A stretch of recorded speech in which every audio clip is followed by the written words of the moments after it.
My peoples, my peoples. Happy Monday, beautiful day. God damn, what a way to kick off the show. Welcome to another episode of Boxing for Breakfast, where you get your healthy dosage of sweet science early in the morning. We talking boxing, my peoples. We're gonna do what we do. It's a beautiful day. Unfortunate situation took place this weekend. We have to talk about it.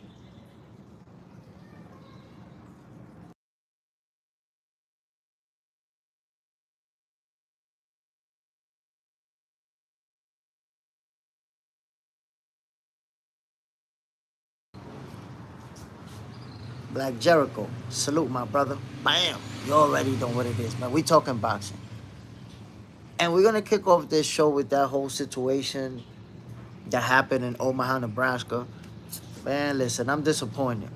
We talking about the face of boxing, and you see what happened with those police officers. It's like, damn. We have to talk about that. Black Jericho.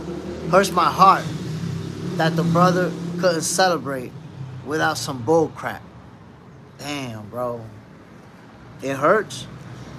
And it hurts even more because and those of us who've been in that situation know what it is. I've been in a situation where I ain't doing nothing wrong.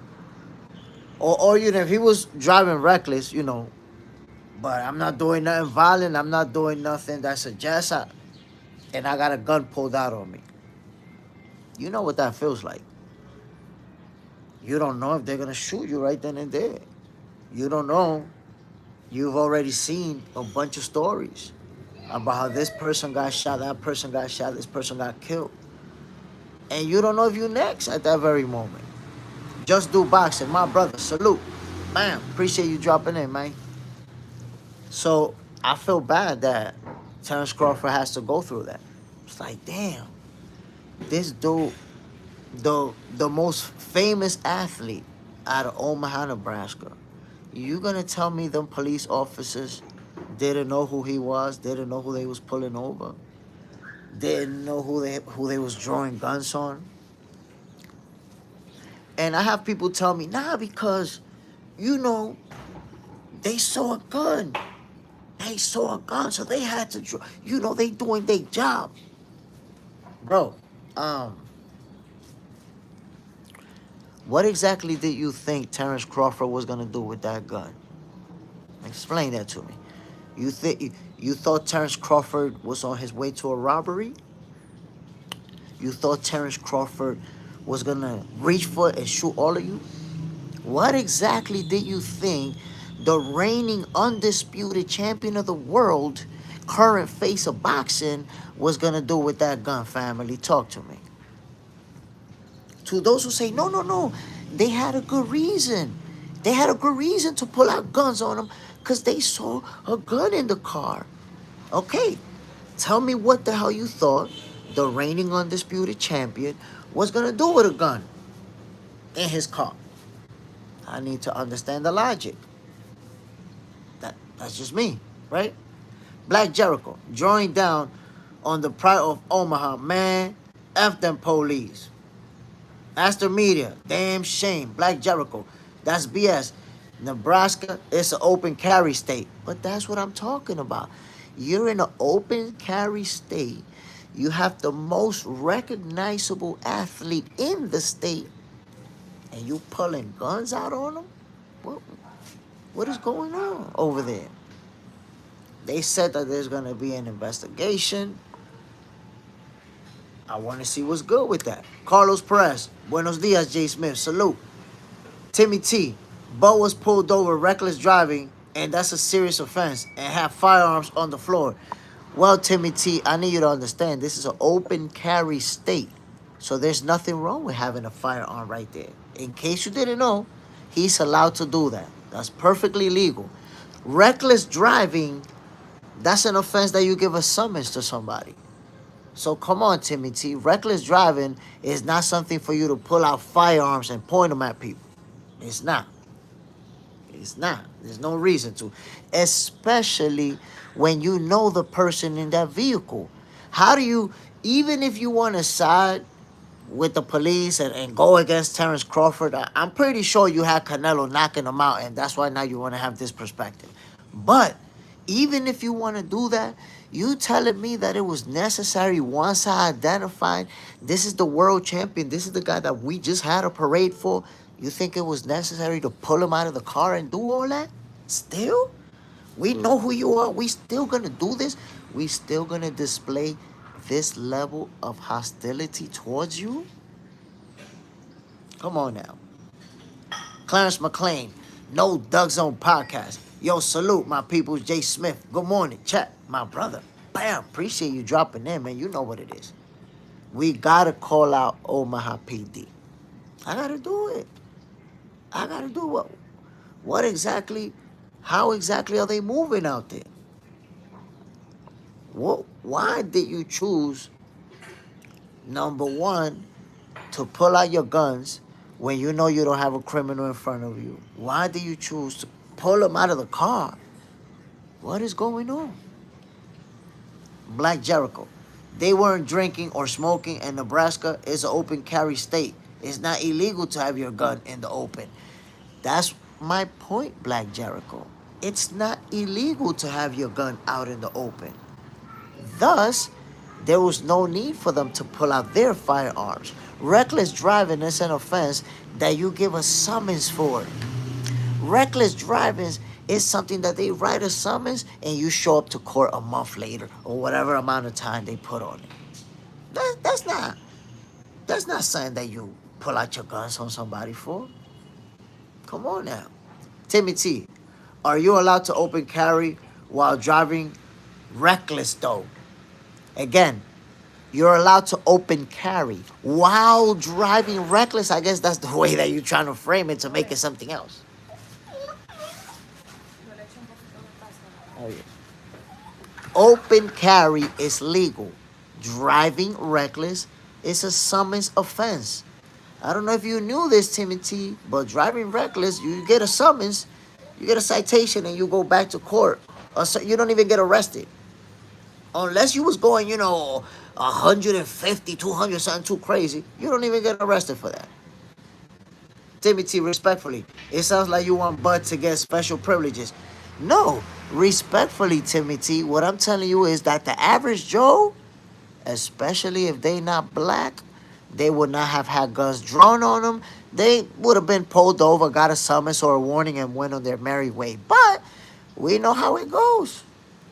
We know how it goes when you got a certain skin color. Them guns are pulled out quick. You don't got to be committing a crime. And there's going to be guns pointing right at you. And Terence Crawford is an example of what goes down all over the place. He's an example. He's showing us. Imagine, I'm going to just ask you this, Timothy. That's Terence Crawford. Imagine if that was just some average black dude who nobody know. Imagine, bro. Don't you know that this is how? Oh, we saw a gun in the car, so we shot him. You haven't heard that story, Timmy T? And then it turns out that the guy, was legally carrying his firearm, but he got shot by a cop that saw the gun in the car. You never heard of that? Come on now.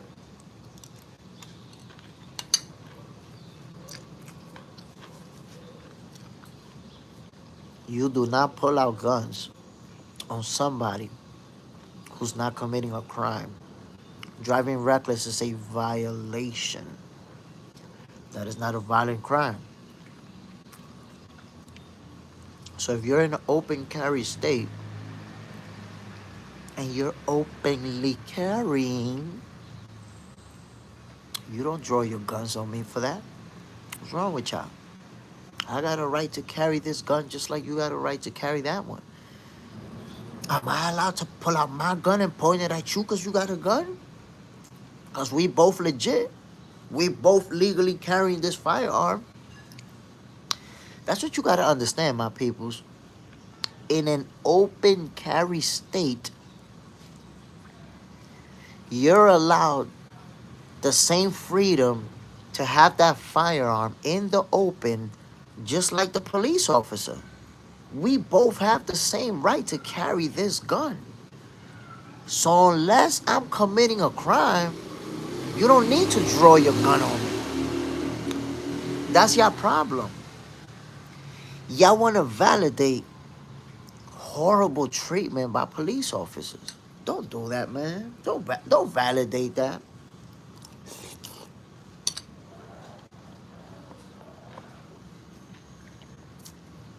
Ask the media. They, they probably have money on Canelo.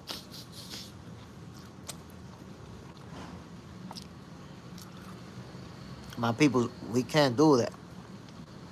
The way that Terence Crawford was treated, that was nasty work. That was wicked. It was wicked. Come on now. Black Jericho. All facts, Jay Smith. I'm going to let you cook. All right. You want to see me cook? Check this out, my peoples. Look up the statistics of how many black people been killed by police officers while they wasn't committing a crime. They just got killed. Wrong place, wrong time. Officer overreacted. Shot him. Killed them. You know why that happens? Because they always pulling out guns. If you always pulling out guns on niggas, what you think is going to happen? You're going to, instead of de-escalating situations, they escalate them. And that's with us. That's with us. Specifically with us.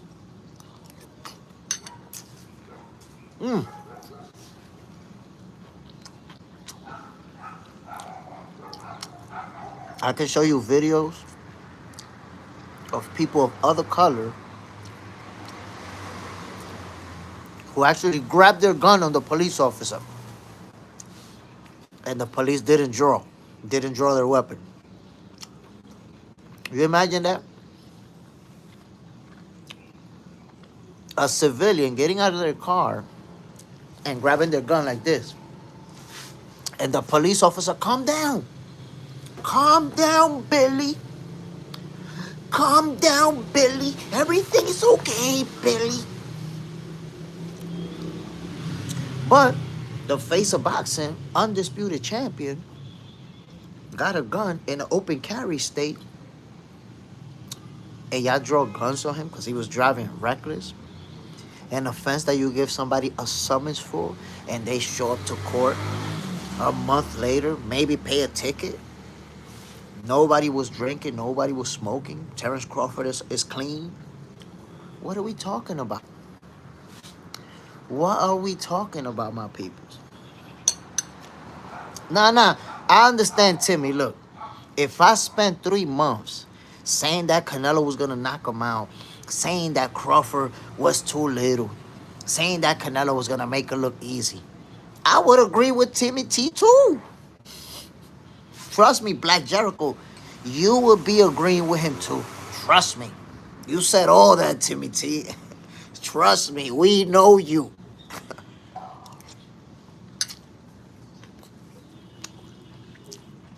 Black Jericho, if you had to watch Canelo take that beating the way that Timmy T had to watch it, you would agree with him, bro. Keep it real. Black Jericho, keep it real. If you was on his shoes, would you not agree with him? My man's in him spent 3 months praying for Canelo to knock out Crawford and had to watch him get made to look like a third shift supervisor at Wendy's. What you expect? Size, salute, my brother. Bam. Black Jericho, he's still crying. He's still hurt. No feelings. Black Jericho, Bud would be Public enemy number one. Come on, man. Mm.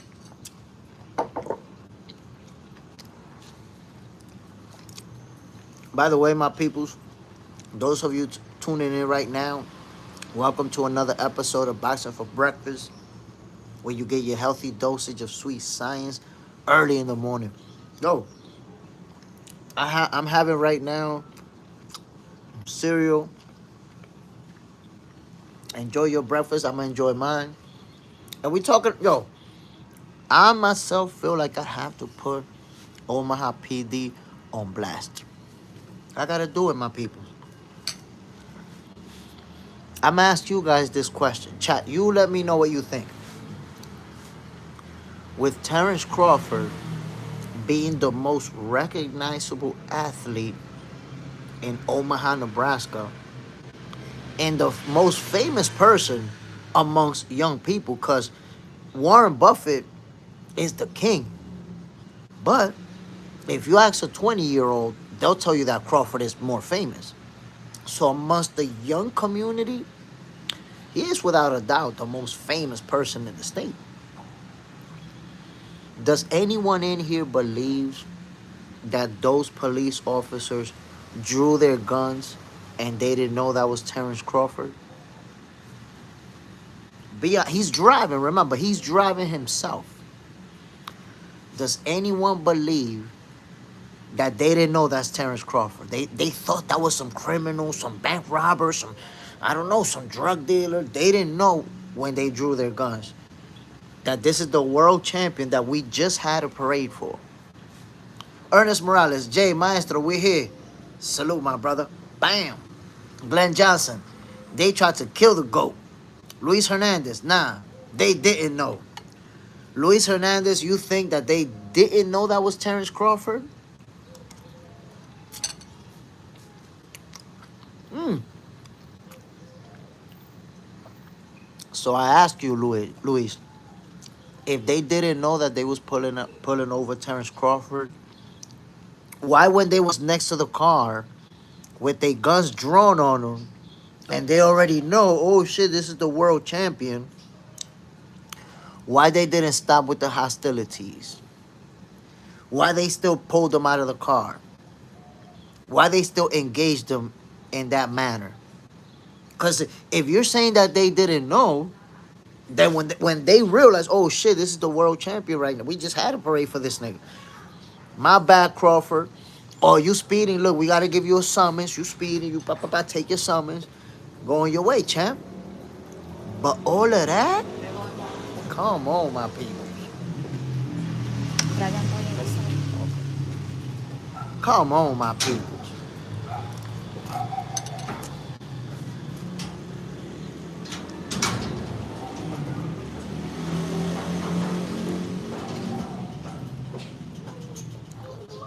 Superman. One of them recognized him, and he followed suit anyways. MAW, hello, boxing fans. Jane chat, subscribe, share, and smash that like button. Salute, my brother. Appreciate you dropping in. Luis Hernandez, not the first time we see cops do that. But that's what I'm saying, man. There's a problem that needs to be addressed. This is the reason why black folk get killed all the time by cops. This is why right here. Because you ready to pull out a gun quick. And what you don't understand, guys, that thank God it didn't escalate into something worse. But imagine if an argument would have started. Yo, why you pulling out guns? What the hell you doing? Nah, shut up. What you doing? And people start arguing before you know it, somebody gets shot. Somebody get killed. Why? Because you wanted to pull out a gun on people who ain't committing no crime. You want to point at reckless driving? That's an offense, B. That's a summons that you write down and they go to court, whenever it is. Come on now. Ain't no reason. That ain't no reason to pull out a gun on somebody.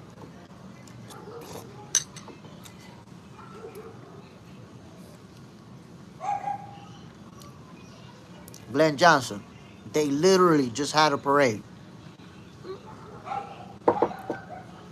But that's what I'm talking about. It's cap. to say that those cops did not know that was Terence Crawford. That's crazy. How you gonna tell me that they didn't know? And even if you want to believe that they didn't know, when they got to the window, they knew. You best believe every single one of those police officers watched Crawford versus Canelo. When they pulled over to the window, they knew who that was. And you still with your gun there. You still pull them out of the car.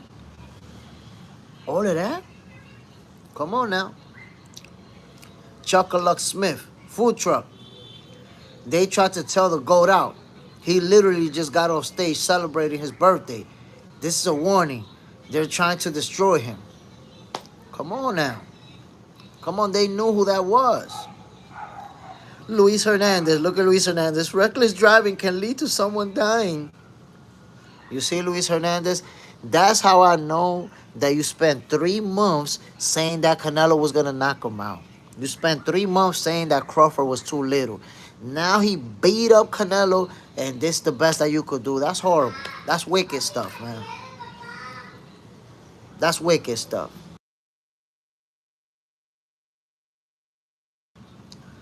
Superman, they stupid. Side, they hate Bus so much. I'm sure the police were informed of the parade and knew Crawford. These people would defend the cop if they pull the trigger too.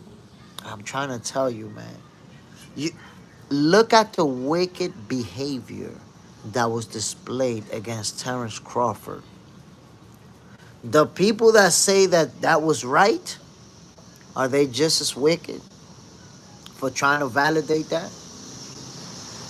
Just think about it. Juan Ocasio, I'm sure the cop was aware of Terence Crawford parade that day and knew who he was. They get briefed on stuff like that. Bro, Terence Crawford is the biggest star in that state. Every single person, every single cop know who he is, bro. Everybody knows who he is. The whole state of Omaha, Nebraska was aware of Crawford versus Canelo. Every single cop there was aware of that fight. The hometown hero is about to fight the biggest fight in boxing on Netflix. There isn't a soul in that state who doesn't know Terence Crawford.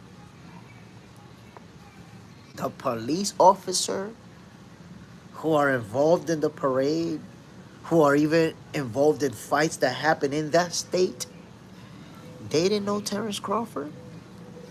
Come on now. Come on. That's crazy. Crazy work. Luis Hernandez, hell no. Canelo had a bunch of dudes come and wait. I don't know what that means. Chuck Smith, I was at the birthday party and we were celebrating, having fun. I've been in prayer ever since. I got the footage. Damn, bro. So you know what that was like. You know, people celebrating and then to have that situation happen. And like I said, man, it's always us. It's always us. It's always us, my peoples. And I'm going to tell you something. Why I say it's always us. There are exceptions. There are. But I'm going to give you an example.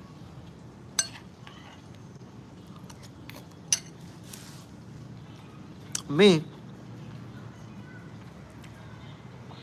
as a black man, when I got a car, I used to get pulled over all the time.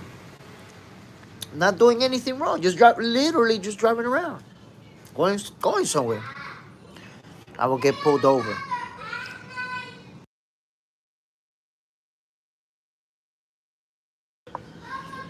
I will get pulled over for no reason. Sometimes, let me search the car. At that time, there was no internet. You didn't know that you don't have to consent. You thought you had to. That's why people don't even realize the advantage you guys got now. Before, they would say, get out, we gotta search your car. And you'll be like, okay. You get out and they search the car. They don't find out, okay, you go your way. You get back in and you go your way. But you don't know that your rights just got violated. My rights got violated regularly. For no reason. No reasonable nothing. Get out. Let me see what you got over there. So you have to understand that being black, you can, when you're driving around, have guns drawn on you without you doing nothing wrong, without you committing a crime. Just because it's some scary ass cop who see a black man, he must be up to something. Let me see your ID. What the fuck? Yo, bro. And I tell you this because I had white friends, and check this out.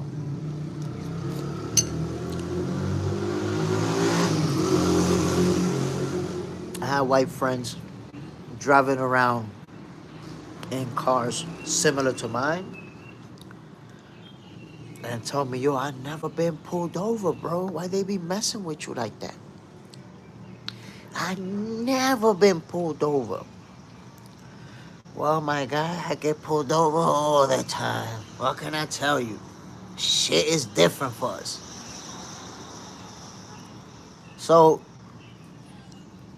and check this out.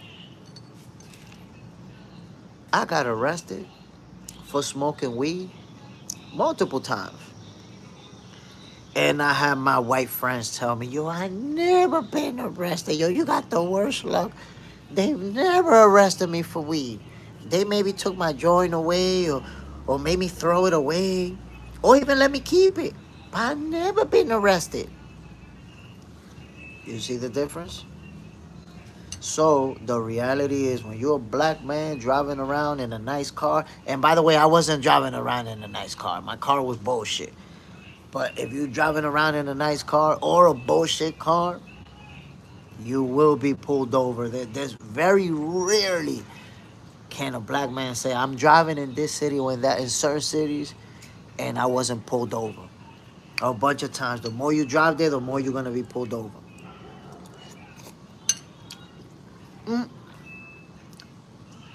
And then you ask your white friends from that same city, you're like, nah, I don't be getting pulled over. Everything is good for me. I don't know what's happening. We know what's happening though. Al Booger. Salute, Jay Smith. Time for Bud to leave Omaha. Crazy. Luis Hernandez. Canelo also fought. Okay. You got it, champ. Speeding and reckless driving is two different things. Okay. You got it too. But like I told you, if I had Canelo knocking Crawford out and making it look easy, and then I gotta watch Crawford doing the opposite and beating him up, I would agree with you too, man. I would feel just like you. I need something against Crawford too.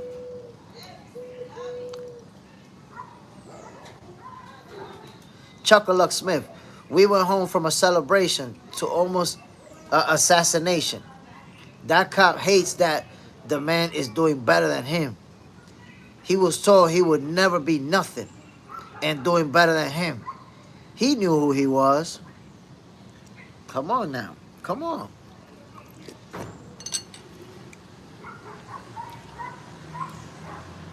From the moment I saw that clip, and the first time I saw that clip, it was actually Blue Blood Sports TV.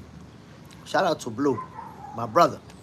First time I seen it, it was Blue who posted it. I don't know who else. And right away I said, nah, man, this is something personal. This is something, there has to be more to it. Because you see how these people who don't like Crawford keep saying, reckless driving, reckless driving. Guess what? Reckless driving does not warrant you pulling out guns. That's number one. And number two, you're supposed to pull out guns because you're going to use force against criminals. You know it's Terence Crawford in that car. You already identify as Terence Crawford in that car. Why are you treating him like a criminal? Y'all wicked for trying to say that that's valid. That yeah, he was driving reckless. So you treat him like a criminal. Huh? Hmm?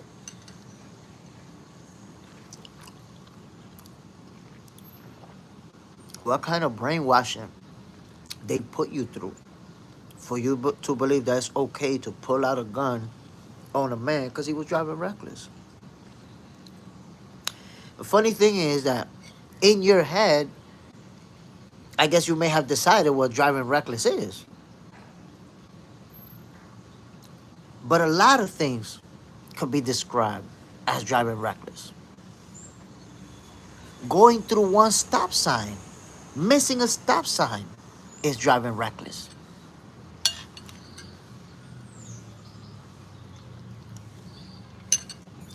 So, you don't even know what exactly happened. Driving reckless. You're like, man, he was driving reckless. He was driving reckless. You don't even know what happened. It's a lot easier for you to just say, I don't like Crawford and I'm going to go against him no matter what. And you hate him even more after he beat up Canelo Alvarez. You hate him even more. Crazy. Superman, those cops is clowns. Al Booger, wicked is the perfect word for this ish. Yo, that's the only word I could really find that describes it. Wicked stuff. Because I feel like it's personal. I don't think that was just, it just happened to be Crawford that they did that to.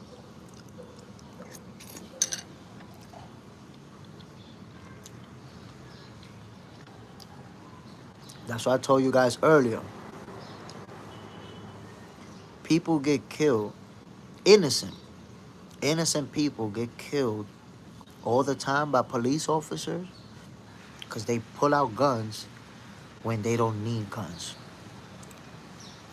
So instead of sitting there and trying to validate it, he was driving reckless. He was driving reckless. Forget about the fact that he beat up Canelo Alvarez and understand that whatever he did not warrant pulling out a gun on him. Understand that. I know you hate him for the beatdown that he put on Canelo Alvarez, but don't mix one thing with the other. Come on now. You gonna side with this wicked behavior? That's crazy. Eric Gomes, if you're riding with 4 black men in the car and blasting rap music, it's a guaranteed 12 going to stop you. And then you're in an open carry state. You're in an open carry state, openly carrying. So they pull out guns on you. I said it before, and I'm going to say it again. If you live in an open carry state, you have your right to that gun the same way that that police officer got a right to his gun. So how the hell you see my gun and you pull out yours on me? Bro, we both got a right to have this. So what if I pull out my gun first and say, yo, what are you doing? You got your gun. We both got a right to carry guns. So you should not pull out your gun on me just because I got one. Does that make sense, my people?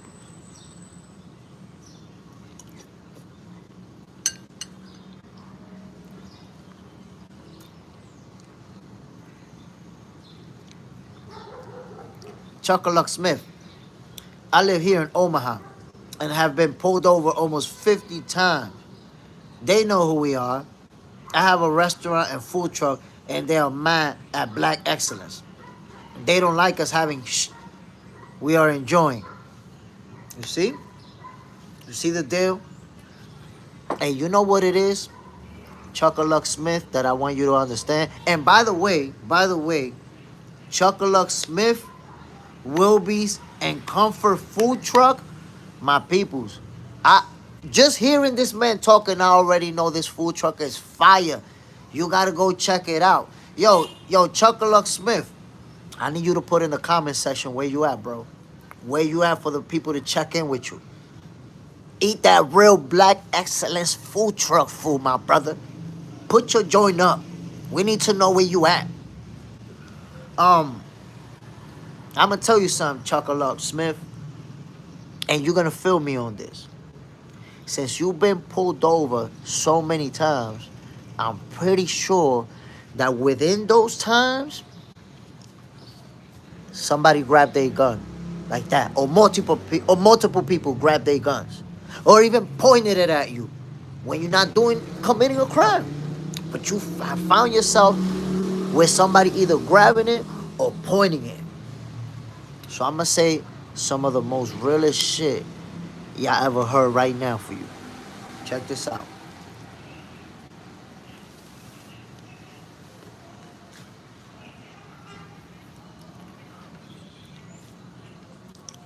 Think about those of us who deal with that. We're getting pulled over. We're having a gun pointed at us by police officers with the expectations that we're supposed to be calm. Relax, stay calm. You know, you got this dude pointing a gun at you. You got maybe another dude grabbing his gun and talking loudly, shut up, dude. But you remain calm, right? Take it easy. But just imagine when that happens when you were 17, and it happens again when you was 18, and it happens again when you was 19, and it just happens throughout your life. At what point do you stop trusting the police? At what point do you stop wanting to engage them in any way, shape, or form? At what point do you wonder, how many of them are ready to blast me at the blink of an eye, just waiting for an excuse, just waiting for it, for me to even raise my voice to say, bang! Oh, I thought he was gonna do something. So in reality, we don't even know it, but we traumatized, bro. We traumatized because we've been through so many experiences of having a situation where we ain't doing nothing wrong, but we got a gun pointed at us. We got officers surrounding us, haven't done nothing wrong.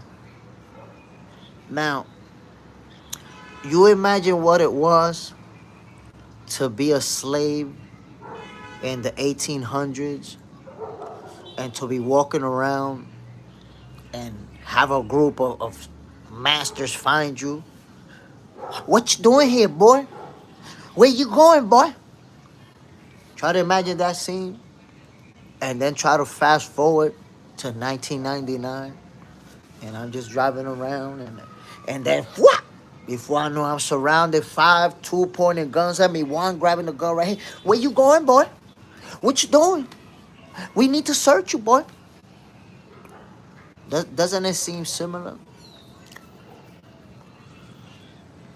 So, if the police want people to trust them, they have to do better.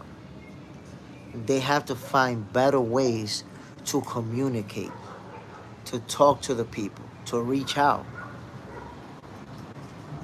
You're not going to build legitimate relationships with the community when they watching this behavior. You're not. You got it, Timothy. I already understand your point of view. You don't need to keep convincing me, my G. I got you already. Canelo put the beats. Canelo got beat up after you thought he was going to knock out Crawford, and you took your side, my guy. I got you already. You don't need to keep repeating the same thing in different words. We get your point.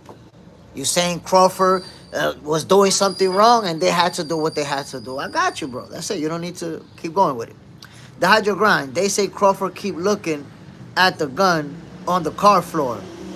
But the hydro grind, I ask you, this is the world champion. This is the guy who they just had a parade for him. What exactly did they think the current undisputed world champion was going to do? with the gun. They thought he was gonna, rob a bank, shoot them. Like, what exactly they think he was gonna do? The hydro grind. Because you hear the video that he's saying, I'm gonna take off my seatbelt. So you're saying they say he was looking at the gun, and in the video you actually hear it. Yo, can I take off my seatbelt? So he was actually looking down to take off the strap of his seatbelt. But you're already floating around what they saying. Damn, the hydro grind. You see? Canelo got beat up, and now you're talking about what the cops are saying. What about what Crawford is saying, bro? What about the guy that got pulled over? And I'm disappointed in you, the hydro grind, because you black. You black. You should know what it is. Don't tell me that you ain't been driving around and you ain't been that guy who got pulled over. You wasn't even doing nothing wrong.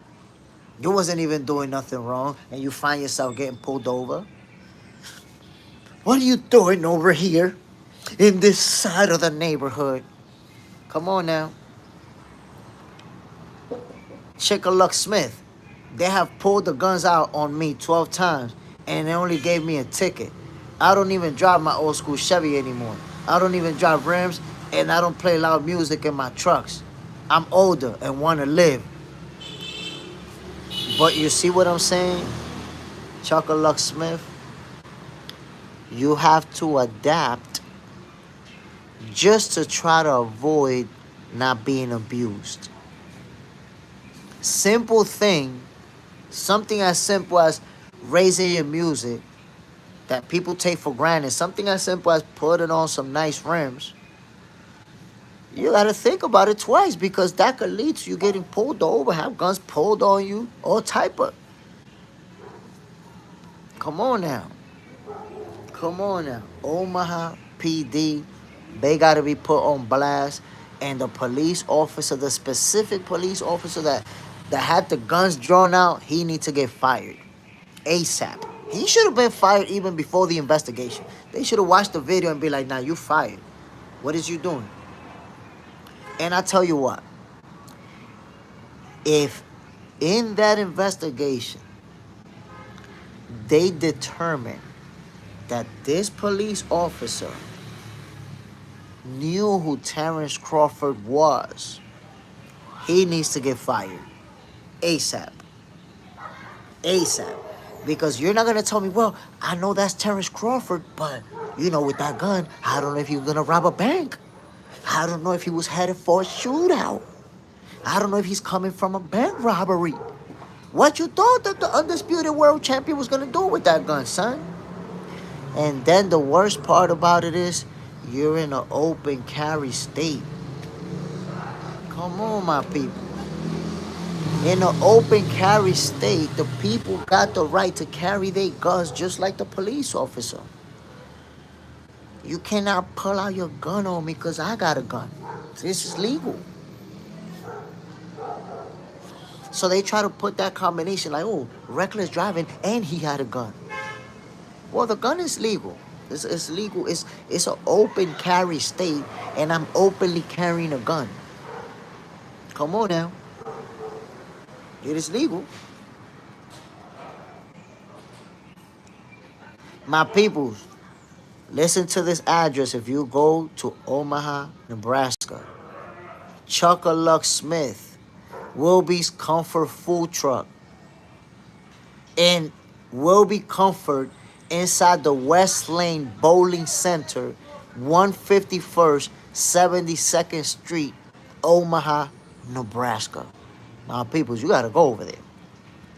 Yo, Chick-a-Luck Smith, I hope you got a video of that. You need that. That's your drop right there. People need to go check you out. Jay Smith is sending them over there. And if I go to Omaha, Nebraska, I'm gonna have to go eat over there. I'm gonna go eat over there. That's facts. Now, people, we gotta support black excellence. Come on now. Ingent Lives, Superman. No, I don't, bro, yet, to be honest with you. John Duckery, Crawford doesn't smoke or drink. Complete bull. But that's what I'm talking about. Like, that there was no funny smell in that car. There was nothing to say that there was anybody high in that car or drinking in that car. But to top it off, bro, What exactly did you think that the reigning undisputed champion was gonna do with a gun? Other than protect himself if necessary. You thought he was headed for a robbery? You thought he was running from a shootout that he just came from? What do you think that this guy's coming from or doing? That you felt like you needed to draw your weapons on him? Sign. John Ocasio. Get a dash cam, my brothers. That's facts, man. People need a dash cam. Everybody need cameras. Salute to that person who was sitting in the back of the vehicle and recorded the incident. If not, it would have been their word against the police. They would have been like, nah, we didn't pull out guns on Crawford. They exaggerating. Nah, we saw it. We saw it. Come on, man. Juan Ocasio, I'm going on a vacation to Omaha. If you're going to Omaha, you already know what food truck you gotta visit, my G. Cyprus, if they do that to Bud, what they doing to regular citizens? And I was saying that yesterday, my God. Imagine if the most famous athlete gets that treatment from Omaha PD. Imagine if that was you. Imagine if that was me.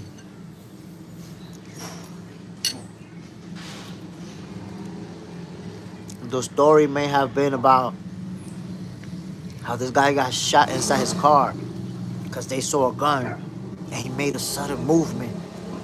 They blazed him. The story would have sounded something like that.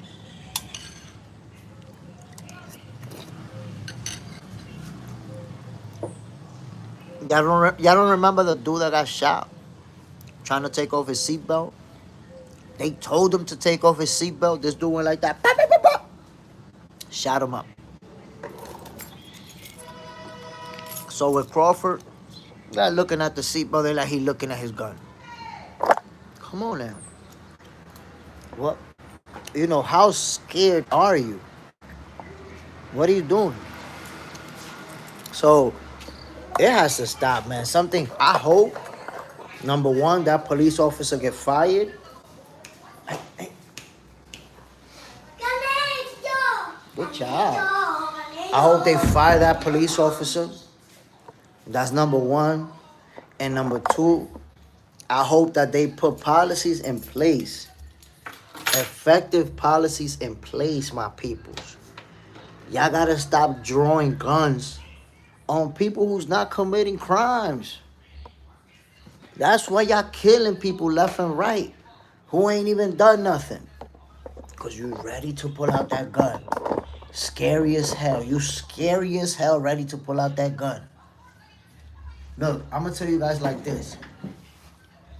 Training for police officers has to change across the country.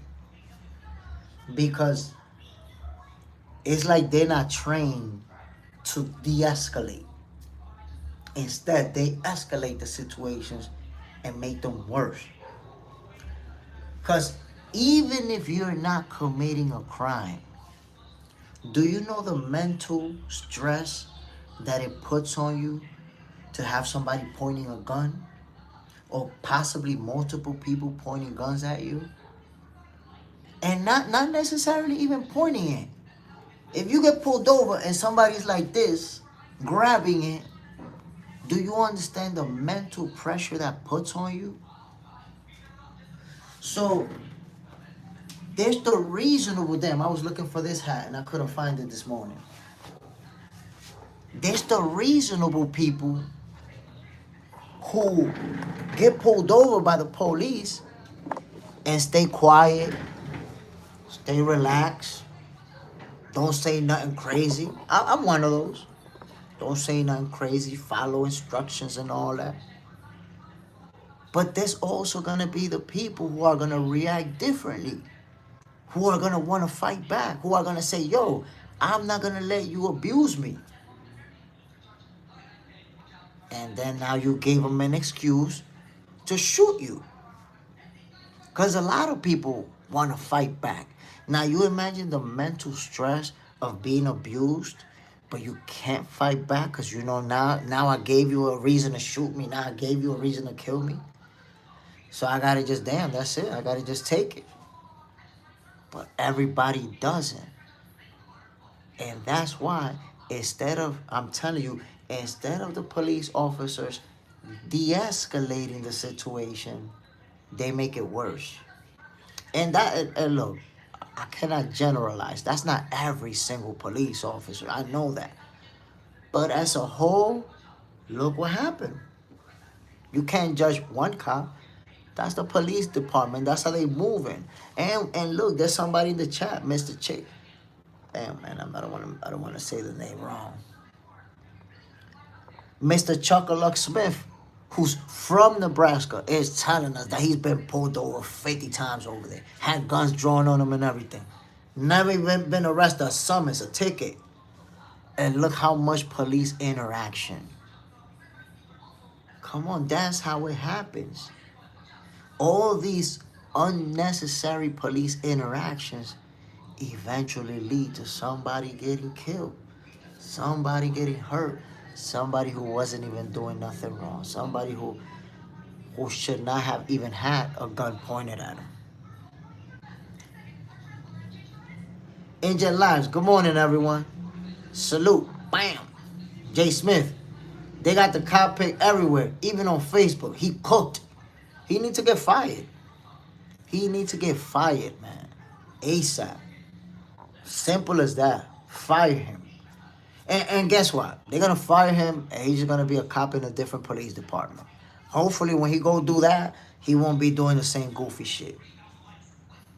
Because guess what? There's going to be another police department where they do that over there anyway, and he's going to be welcomed. So, he'll be a cop again if he gets fired. Chuckaluck Smith. Crawford is the GOAT with 2 keys to the city, and they did this. They can't wait to unlive a regular person. They not scared. The police just want to catch a body. Tired of going to the gun range, shaking my head. They looking for a reason. They looking for a reason. And you know what? It's sad that we have to generalize that way, because I'm sure you know and I know that there are some actual good police officers out there who's doing the right thing. But this overshadows those that are doing the right thing. This puts a cloud over everybody. Because, again, when you do this to somebody who the community idolizes, somebody, this is the biggest hero in the community. This is the guy, Crawford said it. He did this for the nobodies. He said it himself right after the win. For the nobodies. Because he been the nobody. And this guy went from being the nobody to becoming the face of boxing. And you telling me that 2 weeks after he becomes the face of boxing, you do this to him? What's going on in Omaha, Nebraska? You got to ask. You got to try to figure it out. What is going on over there? Chuckaluck Smith. They want to hear argument and see an angry person, black, to say, catch a body. It's like sometimes you feel like they looking for a reason. They looking for a reason. Al Booger, till this day. Quote from Deontay Wilder. Till this day. Driz GB. I think the cop might be black. I hope not. I don't know. Somebody said that the picture's out there. Somebody said the picture's out there. But in reality, it doesn't really matter. That cop doesn't run the police department. That's why I said this doesn't reflect on one cop. This reflects on the department.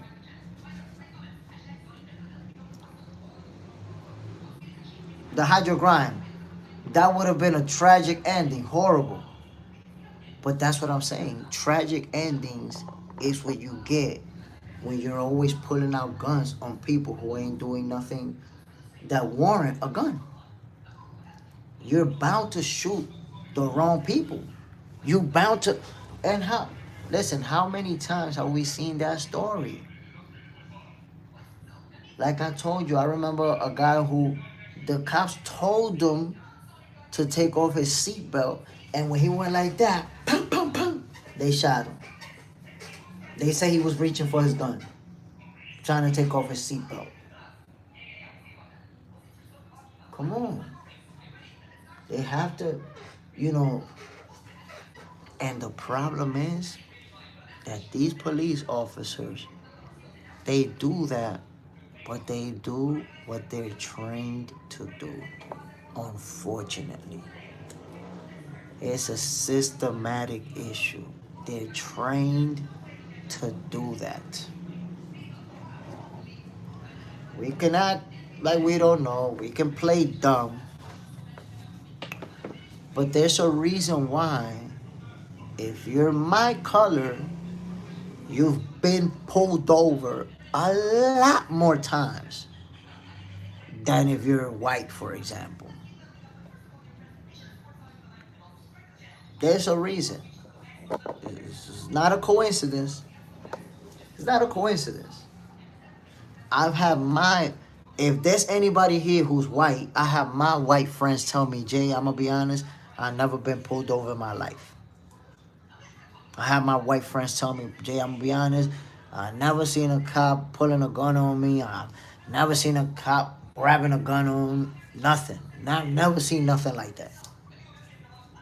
And that's something that I saw regularly when I was driving around in the streets of New York. Regularly. Driving in New Hampshire. That's regular. How that never happened to you your whole life, and that shit happened to me all the time. Cause that's what and Chuck-a-Luck Smith, Wilby's Comfort Food Truck. Think about this, my brother. I'm 47 years old myself. So you're gonna identify with what I'm about to say. In the 90s, because in the 80s I was a little kid. I never was pulled over in the 80s. But in the 90s already, when I started driving, there was no internet. There was no social media. So guess what? Back in those days, we didn't know the laws, bro. There was a few people in the hood that actually went into a library and started reading up on the laws.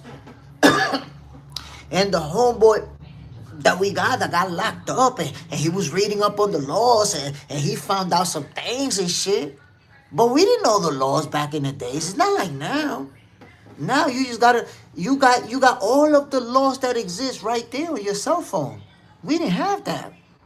We got our rights violated almost every day, and we didn't even know it, bro. I remember in the 90s, I would get pulled over. I'm just driving like I went to a girl's house, was having a good time over there. I'm driving back home, and I get pulled over. And it's like, yeah, where you coming from? Oh, no, I'm coming from my girl's house. And where you going? I'm going home. Okay, what are you doing? You got anything in the car? Nah, I'm just driving to my house. Get out. Look, we got to search your car. All right, you go search. I get out the car. They search the whole car, search me, pat me down, flip my pockets inside out. Okay, you can go now. Sure, damn, okay. Well, get back in my car, just go home. I have no idea that all my rights been violated. In the 90s, you didn't know about that shit. You didn't know that you got the right to say no. You can't search my car. You thought if they say I'm going to search it, they wouldn't even ask you. They say I'm searching your car. And then sometimes they will say I'm searching your car. Can I search your car and still search it? So if you're from that era or before, you experience abuse on a different level. I know what it is. I'm telling you, just driving, doing nothing wrong. Get pulled over, get pulled out of my car, get searched, patted. Yo, I've even had my shoes taken off. Oh, because I went to Dykeman. And in Dykeman, there's a lot of spots. So because I was in Dykeman, leaving Dykeman, yo, they even made me take my shoes off, bro. Take your shoes off. What the fuck? Shoes off and everything. What's the probable cause? We didn't even know what that word meant in the 90s or before that. So now, people at least have the benefit of the internet. They got Google and they could look it up and say, oh shit, wait a minute. I don't have to let them search my car. I could say no if I want to. But we didn't know that. Back in the day, like I said, man, there was like two guys in the hood. One who got locked up. So he was reading up on the laws because he was trying to defend his own case. So he know a little bit. And another guy who likes to read a lot. But most people didn't know nothing about the laws back then. And we got violated regularly. So again, you see the police treating black folks in a certain way. They do it consistently. And Terence Crawford is just the latest example of that. He's the latest example of what we have to go through. The hydro grind. There's a lot of misconception, unfortunately. I got stopped and searched so many times without knowing my rights. But that's what I'm trying to tell you, the hydro grind. That there's a treatment that we get just because of how we look. It's automatic that we get that treatment. So instead of people trying to justify and trying to say, nah, there's a reason why they did that. He was driving reckless. Understand that this is wrong, that you do not pull out a gun on somebody who's not doing anything that warrants you pulling out a gun. You're not dealing with a bank robber. You're not dealing with a criminal who's armed and dangerous and committing crimes. You're dealing with a man who's legally carrying his firearm in an open carry state.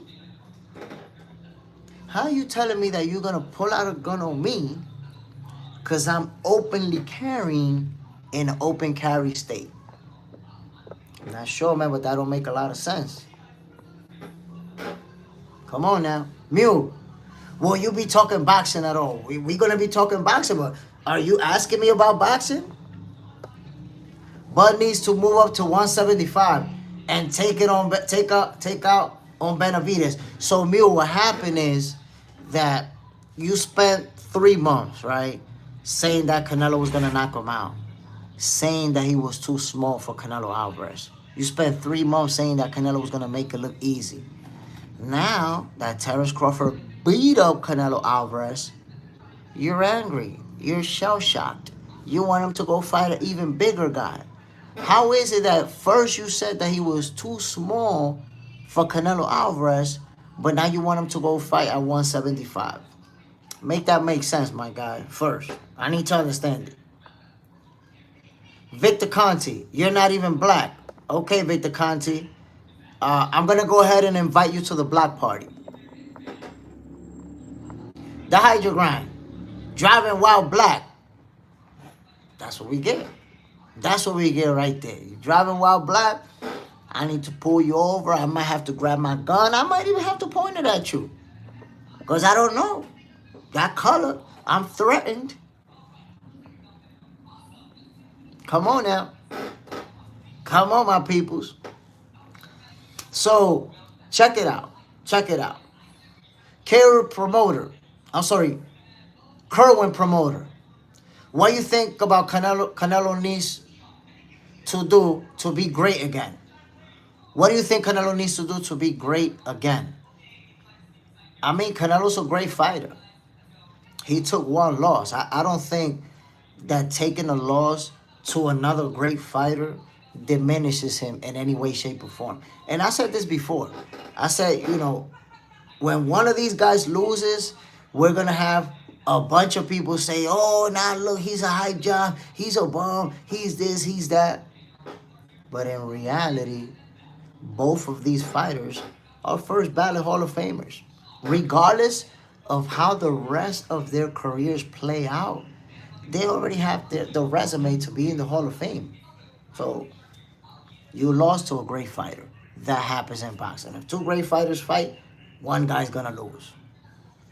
But we're in the in the social media era of boxing, where as soon as you lose, you imagine if Terence Crawford would have lost this fight. He's a hype job. He lost the only big fight of his career, and they knew that he. But now that it's the other way around, he made Canelo look easy. They mad. They hate him even more. A few turned it around. Yo, Frank, good morning, my brother. A few turned it around and say, you know what? I respect this guy. I gotta do it already. I had a couple people hit me up and tell me, yo, Jay, I'll never say that Crawford isn't great again. I'll never say that. You was right. You got it. He's the guy, bro. That's it. He's the guy. Terence Crawford is the face of boxing for a reason. He put the beats on Canelo Alvarez in front of 40 plus million people on Netflix. Now that's 40 plus million on Netflix, but y'all imagine the illegal streams? You imagine? Man. Mew, they just would have said the weight was too much. Agent Lives. I'm a sole Canelo fan, but Terence won that fight. And as a Canelo fan, you have to acknowledge you're amongst the minority who's approaching it and saying, yo, he won that. But most Canelo fans, they're either saying Crawford now go fight Benavidez or go fight Usyk or he cheated. They can't even accept, man, that this guy is great, and that's just what it is. They can't even accept it.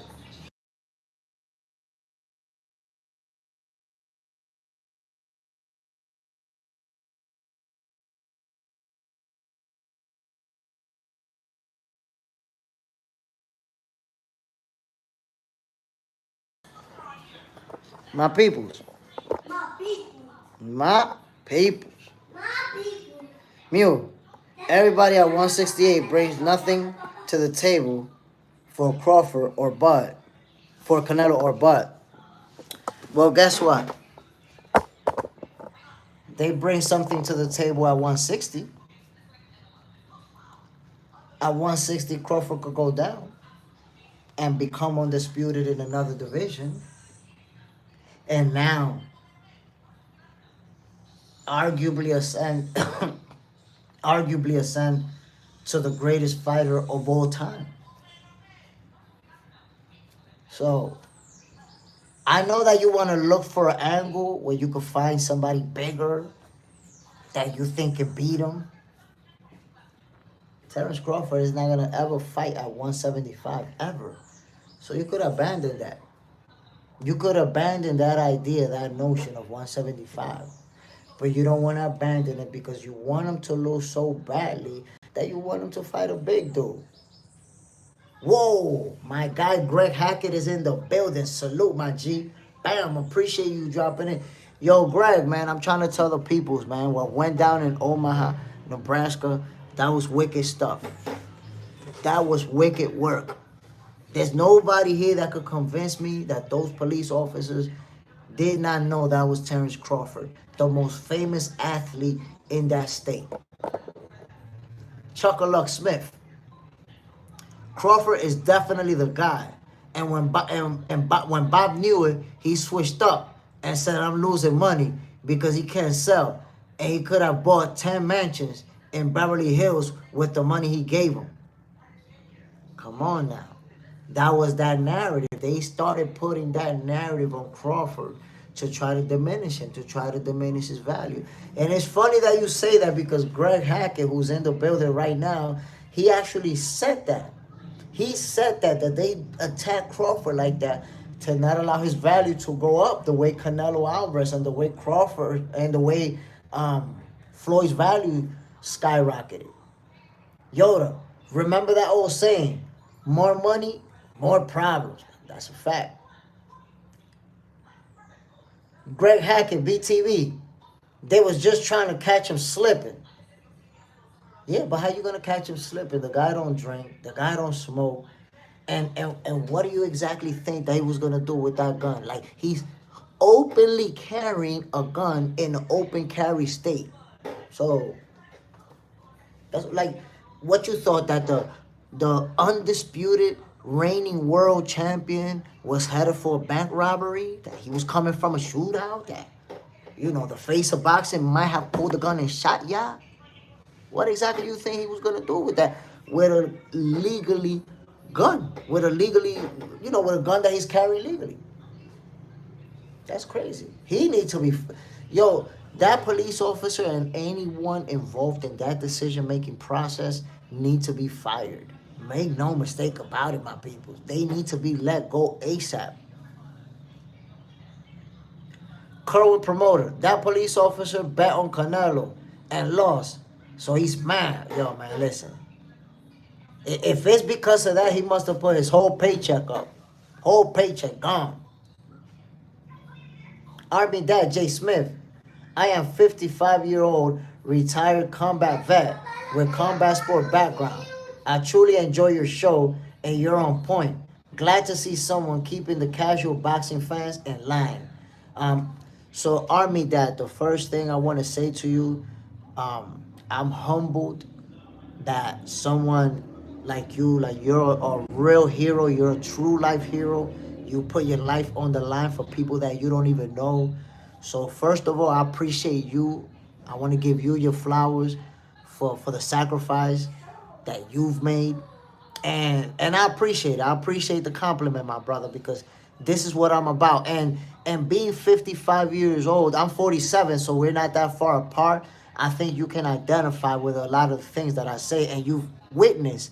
Like at your age, you probably followed boxing when people wasn't talking about how much money this fighter made, who's selling more pay-per-views, who we were not having those conversations.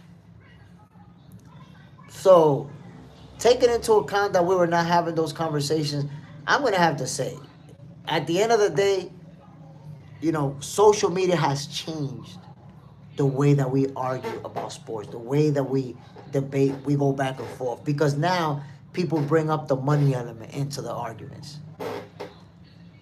Greg Hackett, they thought they were gonna be illegal guns and drugs.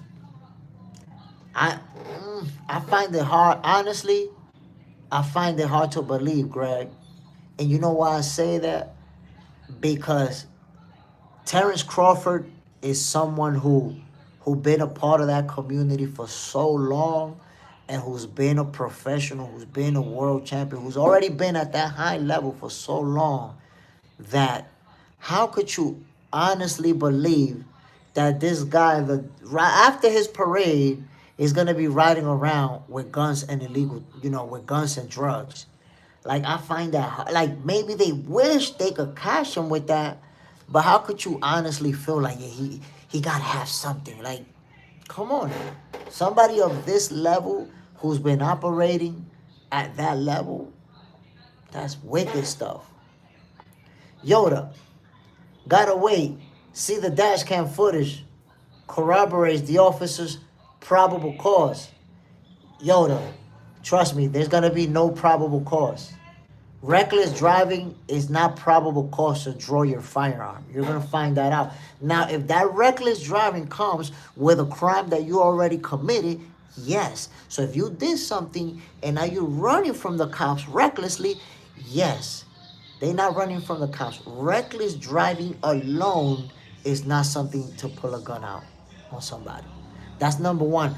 But Yoda, what I want you to understand is this, that what you're saying is still wrong. You know why? Because what we really have to find out, do those police officers know that they were pulling over Terence Crawford? Because Yoda, you have to understand, if we know we're pulling over Terence Crawford, we know this guy's not a criminal. We know that this guy's coming from his parade. We know that this guy has never been in trouble. It's a world champion. It's a professional. So we're going to handle ourselves as such. So, Yoda, you're talking about the dashboard Forget about the dashboard. It's all about what did the police officers knew when they were pulling him over. That's what's important. Now, you had Canelo knocking Crawford out. You had Canelo making it look easy against Crawford. Well, you don't want to accept that this was wrong. You need to go the other way and find, well, maybe the dashboard, maybe the speed, maybe the reckless driving. There was no reason, Yoda. No matter what the dash cam showed, there was no reason to pull out guns. None. I'm pretty sure that the dash cam is not going to show you that they pointed guns at the police officer or that they did something. No, it's going to show that they pulled them over and jumped out and were too excited. Police officers too excited. That's what you're going to see. Black Jericho. They couldn't believe he was just having a good time with his loved ones. Come on, man. Frank, I heard that Ennis and Crawford are going to fight at super welterweight. Is this true? Honestly, I haven't heard that anywhere. Crawford said that he wasn't going back down to 154, that the ship sailed on the Jerome Booth Ennis fight. So, I don't know. I don't know how true that is. I haven't heard it. Black Man Rising. Bob Arum made millions and millions of dollars on TVC, on events, pay-per-view, gays, merchandise, sponsors, and even the tables in Vegas. He tried to re-sign TVC for a reason. Don't let him lie to you. Of course, bro. Why he only started saying that he was losing money when Terence Crawford refused to re-sign with him? If he was losing money, why did he choose to re-sign him? Why he didn't say, nah, we're losing money, get him out of here? Again, that was that narrative. That narrative that they've always tried to have on him to try to diminish him, to try to keep the value down, to try to say, no, he's not worth that much money. Wicked, wicked work. JJ's in the house. Good morning, Jay Smith. I'm here. Let's go. Hit the like button, everyone. Appreciate it, my brother. Chuck-a-Luck Smith. They could have said speeding. They're using words like reckless driving. And they doing that strategically. They're doing that strategically because, look, you have people on here, oh, that was reckless driving. Do you know what he was doing? And I'm like, man, shut your goofy ass up. Don't you know that reckless driving could be literally you went over a stop sign? That's reckless driving. The simplest shit could be labeled as reckless driving. You don't know what he was doing. But this is being investigated. There's an investigation to understand what actually happened, why they did that, why they behaved that way. And like I said, man, after that investigation, I hope people get fired. Jason Williams, if they don't know it was Bud, it's an indictment in itself. It is an indictment in itself, Jay Williams, but take it into account that Crawford is the most famous athlete in the state and that he just fought Canelo Alvarez in, a fight that was watched by 40 million people. There's nobody that could convince me that those police officers didn't know who's Terence Crawford. It's impossible to convince me. And let's say he had tinted windows. Let's say that they didn't run his plates. And let's say they didn't know that was his vehicle, which I'm pretty sure they did. But let's say that they didn't know. They pulled him over. They don't know that that's Crawford. Once they get to the car and they see his face, and they see this is the world champion, why are you still pointing guns at him? Why are you pulling him out of the car? Why are you displaying this hostility when you already know who you're dealing with? You already know you don't have a criminal in front of you. Reckless driving? You give somebody a summons for that shit. What are we doing over here? Why are we pulling out these guns for? Coy, I am very shocked all day long since I got the news in Japan local time. Praying for Bud's safety and his family and team. Coy, are you in Japan? Let me just ask you. Are you in Japan? Because you're saying Japan time, so I want to make sure. Greg Hackett, I'm pretty sure they were watching him all night. Bro, those cops, they watched the fight, they watched what happened, they watched the parade, and that's what they chose to do afterwards. That's why not just there needs to be an investigation, they all need to be fired. Coy, is that because he's black? I hate to say it, but yes. I hate to say it, but yes, it is because he's black, Coy. That's why. Chuck Smith. The parade was at that morning. He had a huge birthday party with rappers, Ghost from Power, and boxers and YouTubers there. I'm telling you, they knew who they was pulling over. Look at that. It was a high profile event. A lot of celebrities in the state to share time with Terence Crawford, to give him his flowers. Man, y'all pull that move. That's crazy. That's wicked work. Wicked stuff. Coy, it is a death traumatized him. Look, man, I was talking about that earlier, and I said it before. People don't understand the effect that it has on someone to have a police officer pull out a gun and point it at you. Even if they don't point it at you, even if they grab the gun like this and you're not doing anything wrong, that's a traumatizing experience. It's just that as men, we're almost brainwashed to suppress our feelings. We can't cry, we can't feel sad, we can't go through depression because then we're a bunch of wimps. So we're robots that we don't feel anything. But you know, in reality, the trauma that it causes to have police officers pointing guns at you, and that happened multiple times in different places, and it's like you see people get killed by police officers on TV, and you have to wonder, is this gonna be my turn? Is this guy gonna shoot me right here? Because he looked angry as hell. What are you doing? Get out the car, put your hands up. Is this the guy that's gonna kill me right here? So it's a trauma that we just got used to it. It's normal to us. It's hard for you to find a black man in some places, some states, who could tell you, I've never been pulled over. I drive every day, I've never been pulled over. It's hard to find somebody like that. I'm telling you, my peoples. Came in 44, just when I thought it was safe to visit Nebraska. Well, hopefully he's going to be safe after this. Hopefully he's going to be safe after this. Chuck Smith. So once he left Top Rank, he went to all the promotion companies that are going to give him the bag with the top fights. You see? Top Rank, they try to keep the value down and they still couldn't stop him.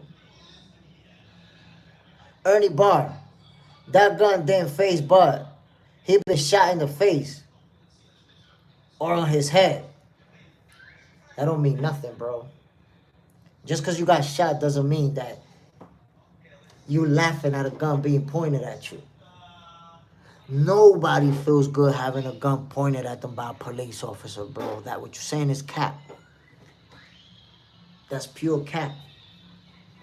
You could be shot 50 times. And the 51st time when somebody point a gun at you, you're going to be like, oh, shit. This is it right here. This the one. Christopher Marfleet. It's naughty. What has he actually done? They said that he was driving recklessly.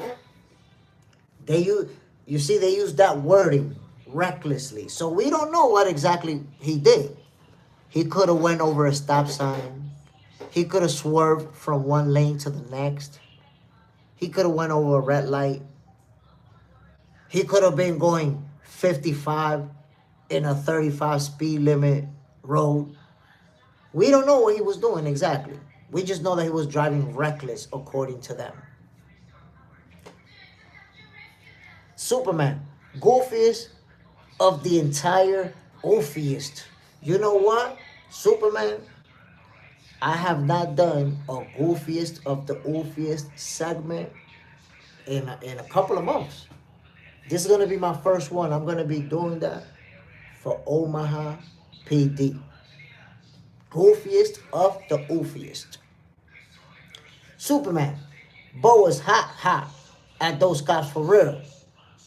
He did nothing. Maybe a little faster. Thankfully, he was able to stay calm, keep his composure, and the situation didn't get worse. But I told y'all, this is the reason why black folks get shot and killed all the time without even committing a crime. Because there's too many cops that's ready to pull out a gun for anything. What are you doing, bro? Cops need to be retrained all over the place. Cops need to be retrained all over on protocol to pulling out that gun. You're supposed to pull out that gun on somebody that represents a threat. He's a threat? Okay, pull out your gun. But if I'm in an open carry state and I'm openly carrying my gun, you cannot see me as a threat. This is legal. Black Jericho, we always gotta be on our P's and Q's. Listen, bro. When I get pulled over, you know how I get pulled over? They don't even gotta tell me, bro, to raise my hands. When I pull over and put it on park, I'm already like this. Look, I'm waiting for them like this, bro. You got it. Well, what you want me to do? What you want me to do? Give me your license and registration. Okay. Can I reach my one hand in for my license and registration? Yes? Okay, I'm reaching in. That's my wallet. I'm taking out my license and registration from my wallet. There you have it. And my hand's going to stay like this till they tell me to put them down. And even when they tell me put them down, I might put them down hanging outside the door so you're looking at them at all times. Because I don't want to give you an excuse to shoot me.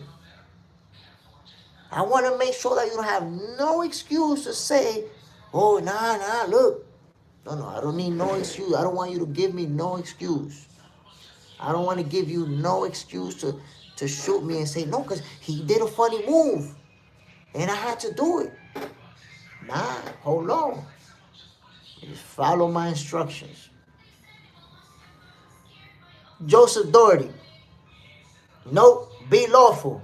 That's the thing, Joseph. You're saying be lawful. Because you may not understand the stress that comes with people pointing guns at you when you haven't done anything wrong. You may not understand the psychological stress that's taking place. So it's easy for you to say, just follow orders. Just do what you're told. But when you have people pointing guns at you, come on now. Joseph Doherty, I'm an Omaha native. I know Bud. I've met him many times. Police get shot too. All right, Joseph Doherty. So I'm going to ask you. I can't see the image. I can't see the image on this. So I can't see what you are. So I'm asking you, are you African American or are you Caucasian? Are you white? What are you? And I tell you, just in case, my daughter, my baby is half white. And I got white friends. My picture is me, my brother, but the picture is very small. Okay, you're white, exactly. So here's where I'm going with that, Joseph. Your experience with the police growing up is not the same as my experience with the police growing up. So it's easy for you to say, well, just follow instructions. Just do what you're told. Because you never had to deal with the same situations that I had to deal with. So you could tell me that you're from Omaha and you're from the same place, but you still don't get pulled over regularly for not doing anything. You see? You see what I just told you, Joseph? You don't get pulled over regularly for anything. So if I'm pulled over 20 times and guns pulled on me, and you've never been pulled over, it's easy for you to say, well, so what? Just be lawful. They're not doing it to you. You don't know the psychological effect that this is having on me when it's done to me over and over. You don't know. So it's super easy for you to say that, come on, dude, it's just the way you're told. Just be lawful. Is it really lawful? Why you don't ask those police officers to be lawful and stop harassing me? See? That's the problem. Instead of looking at the wicked behavior of people pointing guns at me over and over and over, all you got is be lawful, because they don't do that to you, Joseph Doherty. They don't do it to you. So instead of you standing on my feet and saying, damn, this is crazy, they shouldn't do that to you, you stand in your own feet. Since that doesn't happen to you, it's easy for you to say, just do what you're told, dude. Just be lawful. I'm not breaking any law, my guy. What are you talking about, be lawful? Is me driving down the street to go to the store, to go to the supermarket, is that being unlawful according to you? I am being lawful. I'm a tax-paying lawful citizen. Why do I need a gun pointed at me? I'm pretty sure you have not had those guns pointed at you. And if you had, definitely not with the same amount of regularity that I've had it. So the root cause of the problem, Joseph, unfortunately, you don't care about the root cause. It's like there's a fire and you spraying it with a little bottle gun. Do what you're told, but the fire keeps burning, my guy.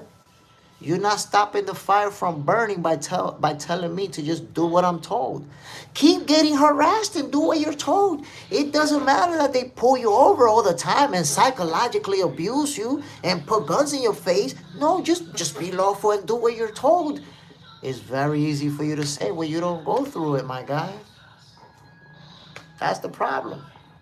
We have a whole different perspective of these interactions because you don't deal with them. I do.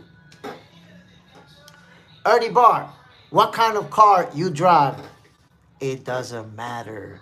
I've been pulled over in a Toyota 92 and I've been pulled over in a CLK 430. I was driving a CLK 430.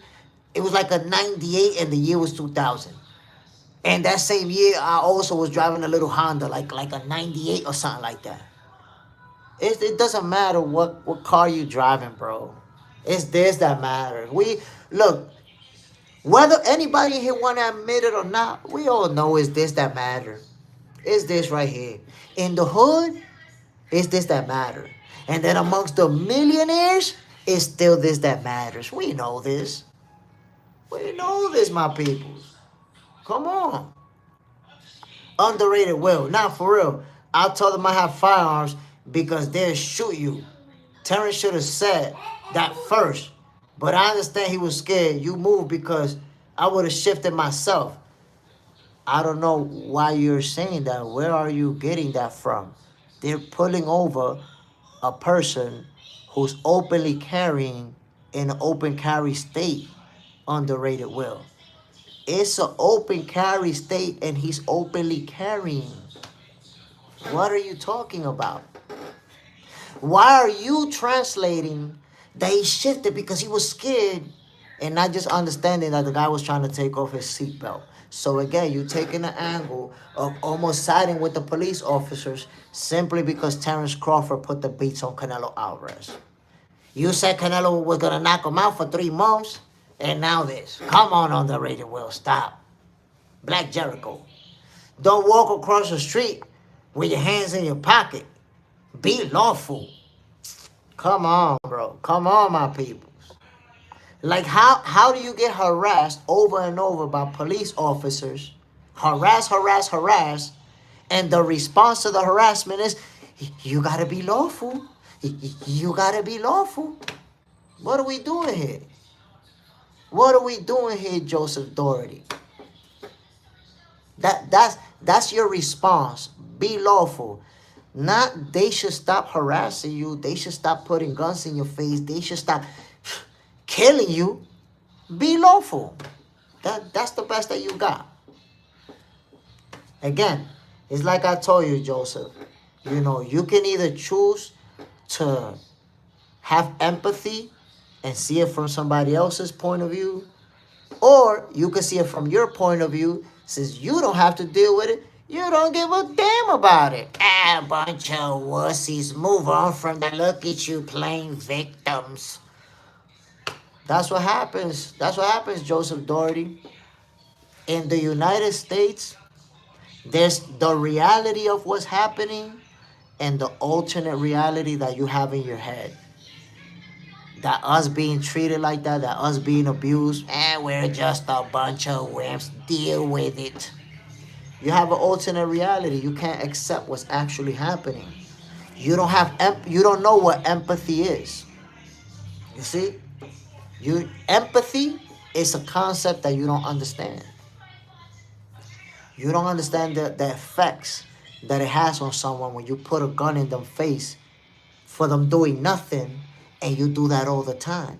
You don't understand because you don't care to understand. Your only focus is do what you're told, be lawful. How am I not breaking any laws and you're telling me to be lawful? What are we talking about here? Come on.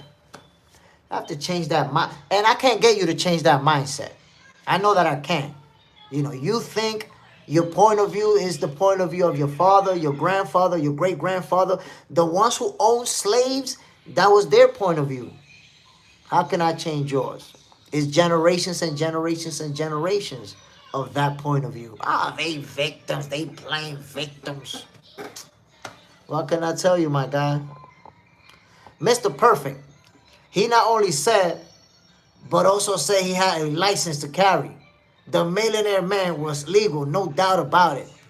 Bro, Nebraska, Omaha, Nebraska, it's an open carry state. You can just carry your gun. If you don't have a criminal record, if you don't have certain things, certain type of offenses, you can carry your gun. And in an open carry state, you have a right to carry your gun just like any police officer. You got your gun lawfully, as the brother here would say, but I got my gun lawfully too. So you may not draw your firearm on me because I got a firearm. We're both legal. That's like me saying, oh, Mr. Police Officer, you got a gun, what are you doing? I can't do that, right? Because I know that he's allowed to have a gun. But he also knows that I'm allowed to have a gun too. He can't do that to me either. You're going to have a hard time convincing me that those police officers did not know that was Terence Crawford. Ruben Gutierrez, the cop wanted to put Terence Crawford in his place. That fits perfectly with what this guy's saying. Just be lawful. Just be lawful. You see, the cop wanted to put him in his place. Joseph Doherty goes right along with that. Just do what you're told. Just be lawful. Joseph, let's put the accent behind it. Just do what you're told, boy. What are you doing around here, boy? Get your ass over there, boy, and do what you're told, boy. Let's put the accent behind it.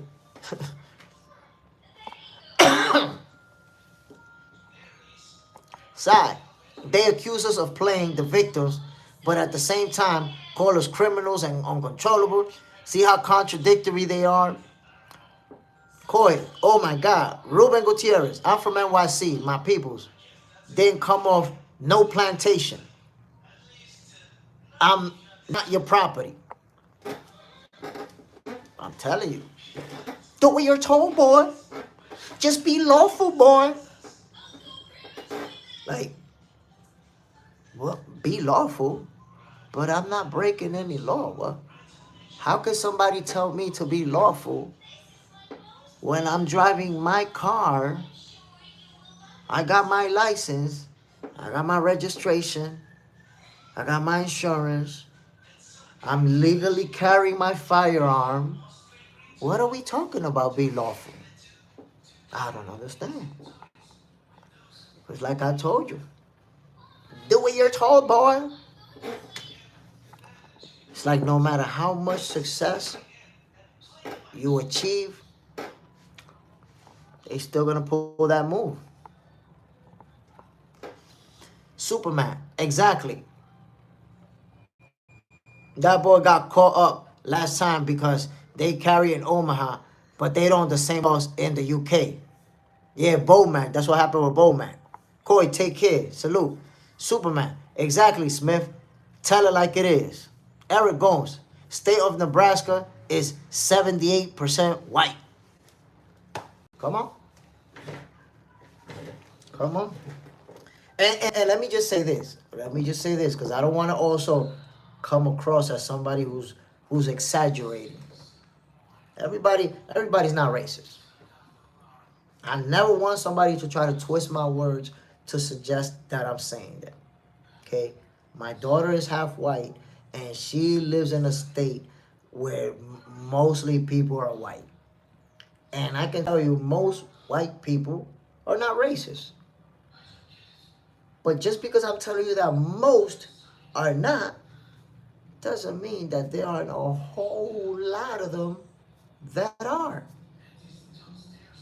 The over, if I, for example, if I meet 10 white folks, maybe 2 are racist. And then the other 8, they just regular people. They just regular people trying to live their life, trying to get their money, trying to get their whatever they got going on, just like everybody else. But there are certain states where racism is strong, big, and it's something that you can see all over the place.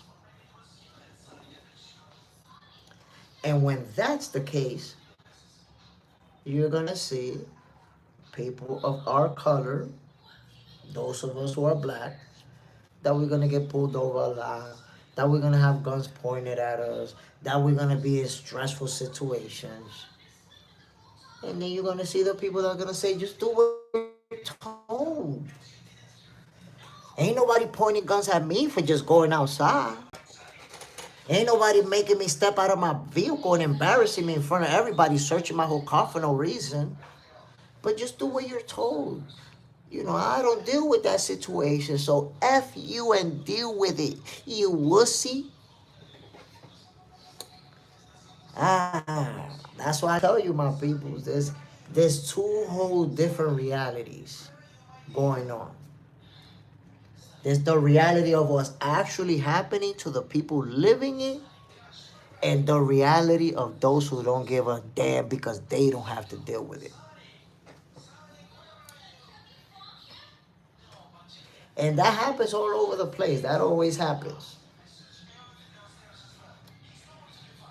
Look at and and listen, I specifically haven't spoke about this subject.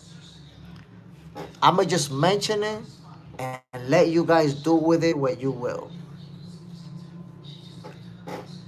The whole situation, Israel and Gaza, everything that's going on over there. Everybody know what's going on over there. I don't got to get into details.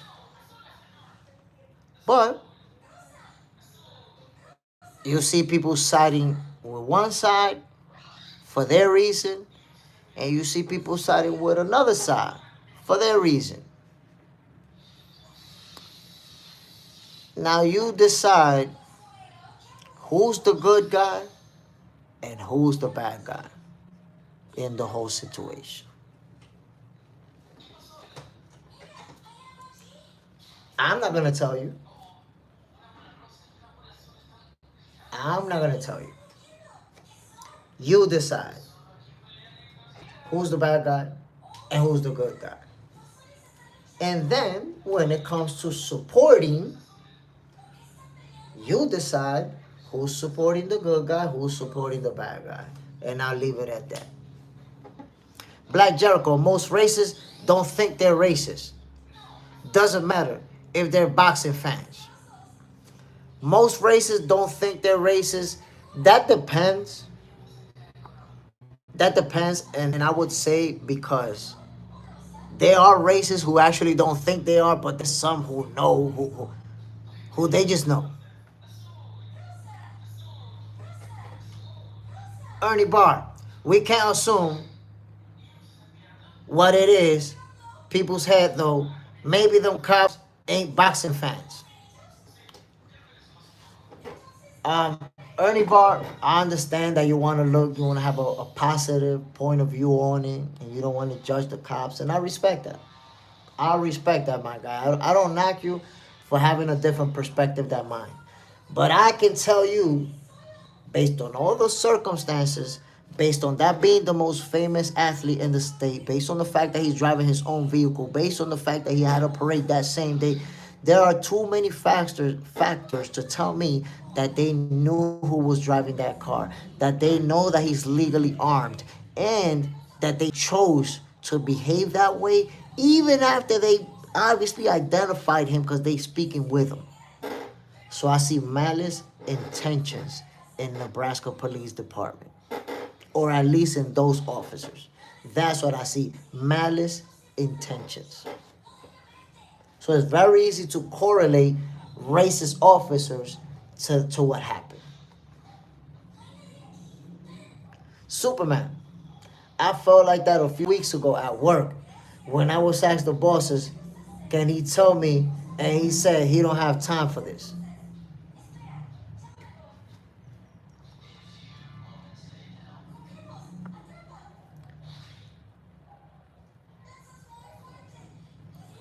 Kind of crush. Jay Smith, what's happened? Reckless driving with a gun in the car.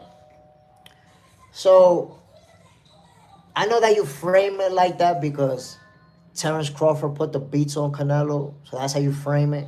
So let me frame it a little bit different for you. What happened is that in an open carry state, Terence Crawford was openly carrying a gun. So he was legally carrying a gun, and they framed it as reckless driving. Now, what is reckless driving, kind of crush? Since you don't know, or you might not know, I'll be happy to tell you. Reckless driving could be that you went over a red light. It could be that you went over a stop sign. It could be that you turned right on a street that you was not supposed to be turned right. It could be that you were going 5 miles over the speeding limit. So I know that you framed it as, oh, reckless driving and a gun in the car. But no, it was an open carry state, a legally carried weapon, and reckless driving, we don't actually know what he was doing. So there you have it. I told you what actually happened. What we actually know. Mr. Perfect. But the second officer knew and called Terrence Bud. So they knew. Of course they knew, bro. They knew that they was pulling out Terence Crawford. How exactly do you pull over a guy who you know is not a criminal, you know is not committing a crime, and you treat him that way? How do you do that? They need to be fired. They need to be fired. Mr. Perfect, Mule, were they illegally transporting them? Of course they was not illegally transporting them. The gun was out in an open carry state. He was not illegally carrying it. If you're in an open carry state, you're allowed to have it on your person. You can have it on display. And if you're in the car, you may have it right there on display because it's open carry. You don't have to hide the gun. You don't have to hide it in the glove compartment or hide it in a hood or in the back, in the trunk. No, open carry state. He ain't transporting nothing illegally.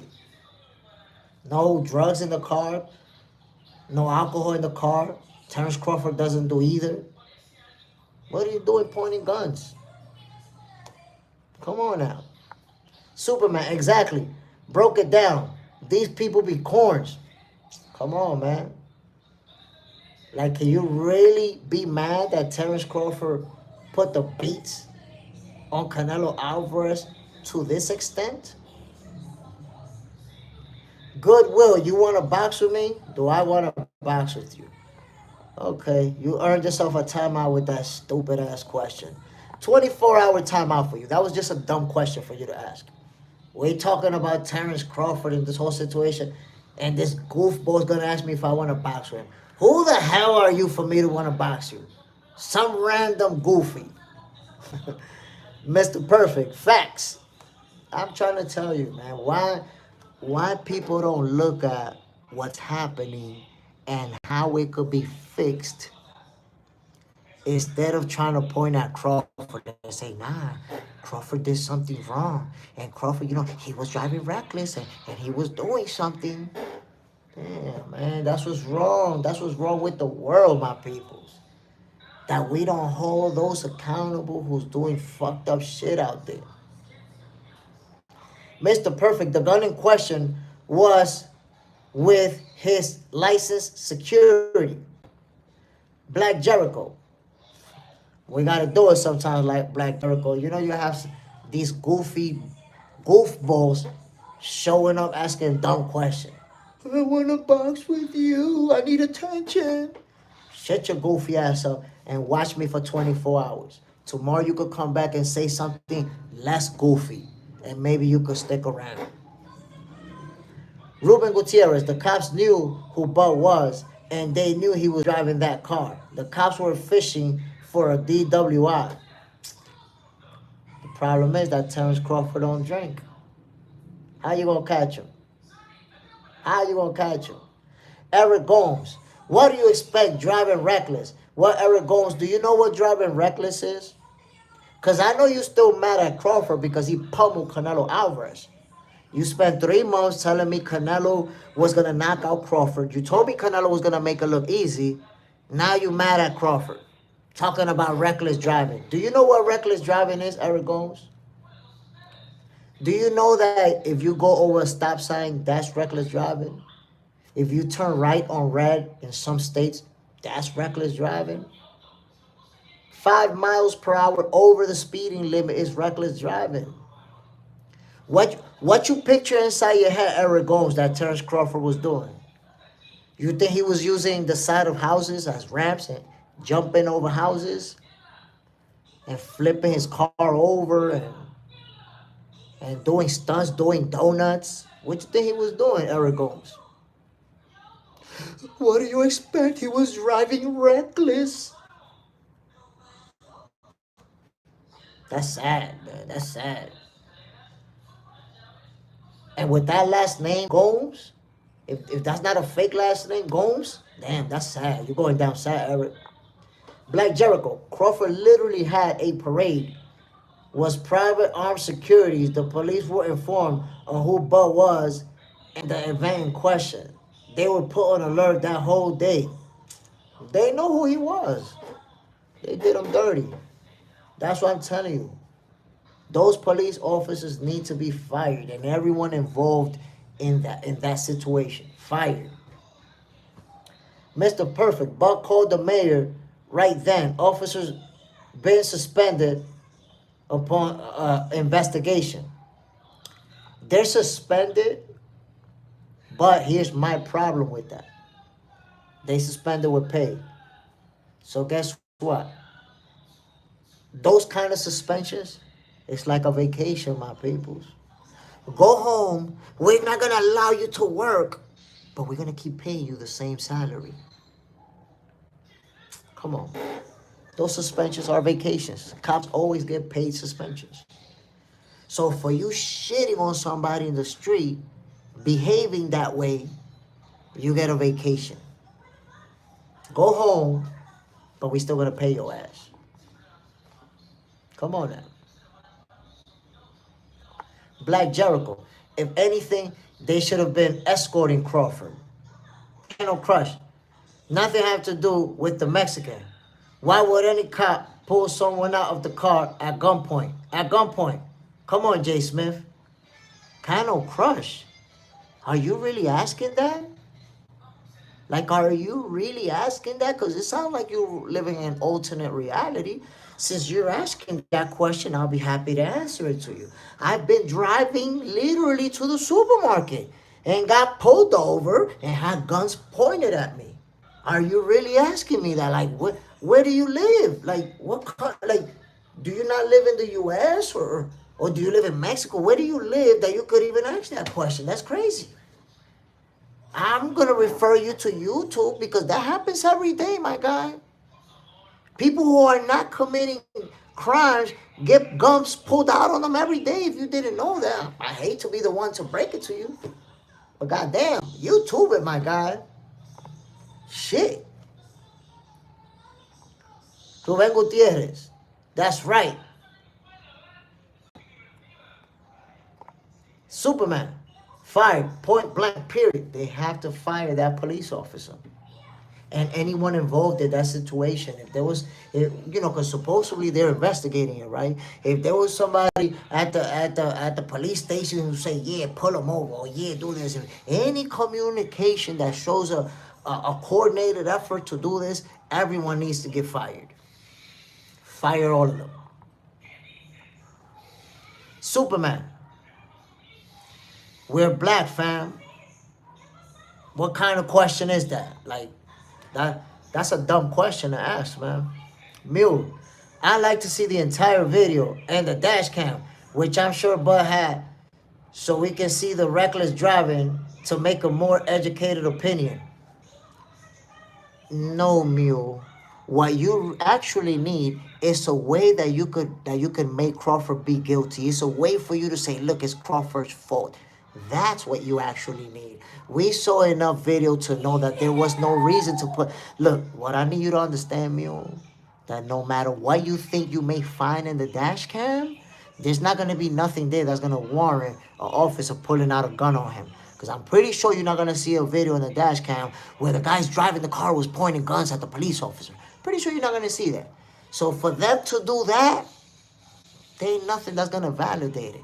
You just, look, I'm going to put it to you like this. What you're doing right now is the same like when they show a video and a police officer's beating up a person. And you say, no, but I want to see the whole video because I want to see why he beat him up. Because maybe there's something that person did.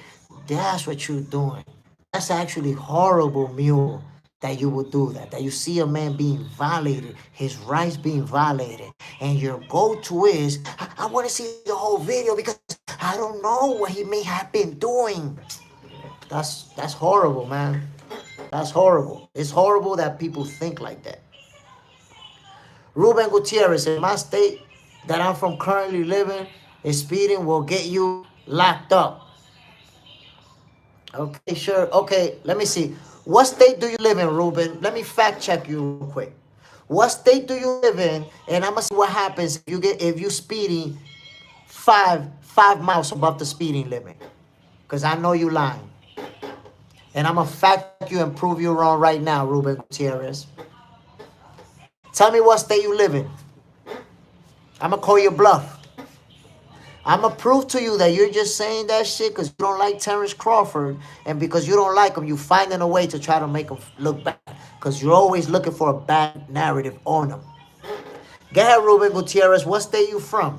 I'm going to Google it right now. And I'm going to prove to you that in no state inside of the United States of America, if you're speeding 5 miles above the speeding limit, do they arrest you?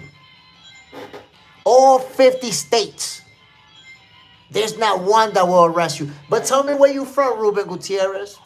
Look how I caught you lying. How I caught you capping. In my state, they get arrested for speeding. Caught you lying. Now, Ruben, you look like a goofball. You see? I'm the human algorithm. When you make up stuff out of thin air to put your narrative out, I'm going to debunk you every single time. Go ahead, Ruben Gutierrez. You forgot what state you from? You don't want to say what state you from after you just told us that in your state, people get busted for speeding and go to jail. Ruben Gutierrez, I hate to tell you, but you're a goofball. You are a goofball. You may have thought, well, this guy's in the Dominican Republic, so I could tell him that in my state, people get locked up for speeding. You're a goofball. In your state, whatever state you're in, if you're driving 70 miles per hour, if you're driving 75 miles per hour, you don't get arrested. You get a ticket on the spot and they let you go on your way. Goofy. You're a goofball, Ruben. You tried the goofballery with Jay Smith. Tried to make shit up out of thin air. You got the wrong one, Ruben Gutierrez. This is the moment. You remember when Terence Crawford caught Canelo with that counter shot? Boom! That Canelo went like this. That was the moment he realized that he was going to get beat up by Terence Crawford. This is the moment that you realize that you're a goofball, and that's why I'm the human algorithm. Because you cannot make some dumb shit up out of thin air and think that you're going to run that right past me. Ruben Gutierrez says that in his state, people get arrested for speeding. Okay, you're in North Carolina. You're in North Carolina. Let's see what happens in North Carolina if you get pulled over for speed for going 70 miles per hour, because the speeding limit is probably 65. Probably 65, Ruben Gutierrez. Look at this. I'm going to Google it, and I'm going to show you the answer. Fine for speeding at 70 miles per hour in North Carolina.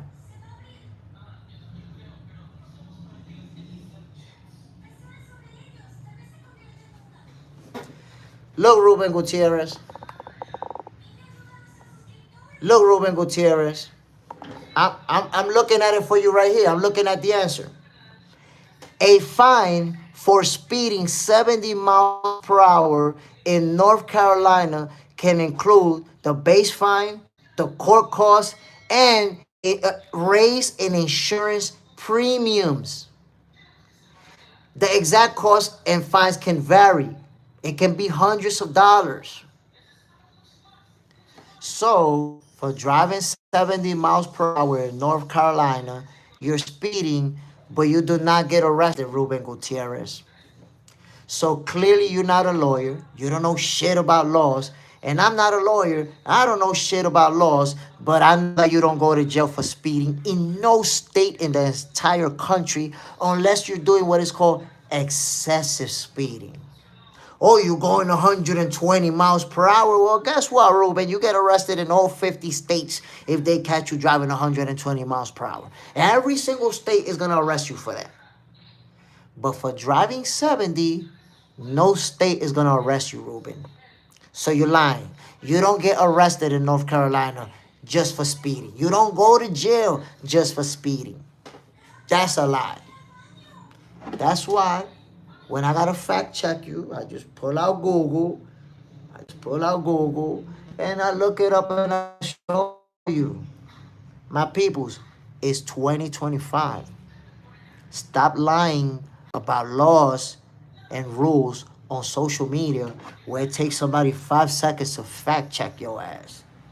So Ruben Gutierrez, no, North Carolina does not put people in jail for speeding unless they're doing it excessively. So add that keyword in there or you're just full of shit. Black Jericho, it will never be good enough for them. It never will. Eric Gomes, I think he means reckless driving, not speeding. The point is, Eric Gomes, that reckless driving is a general term. You don't know what the hell was happening. You, Eric Gomes, so nobody in here can say what reckless driving is. Anything can be reckless driving. Now you guys clinging on to the word reckless like this guy was flying over cliffs and backflipping his car over houses. Come on, man. Y'all don't even know what he was doing.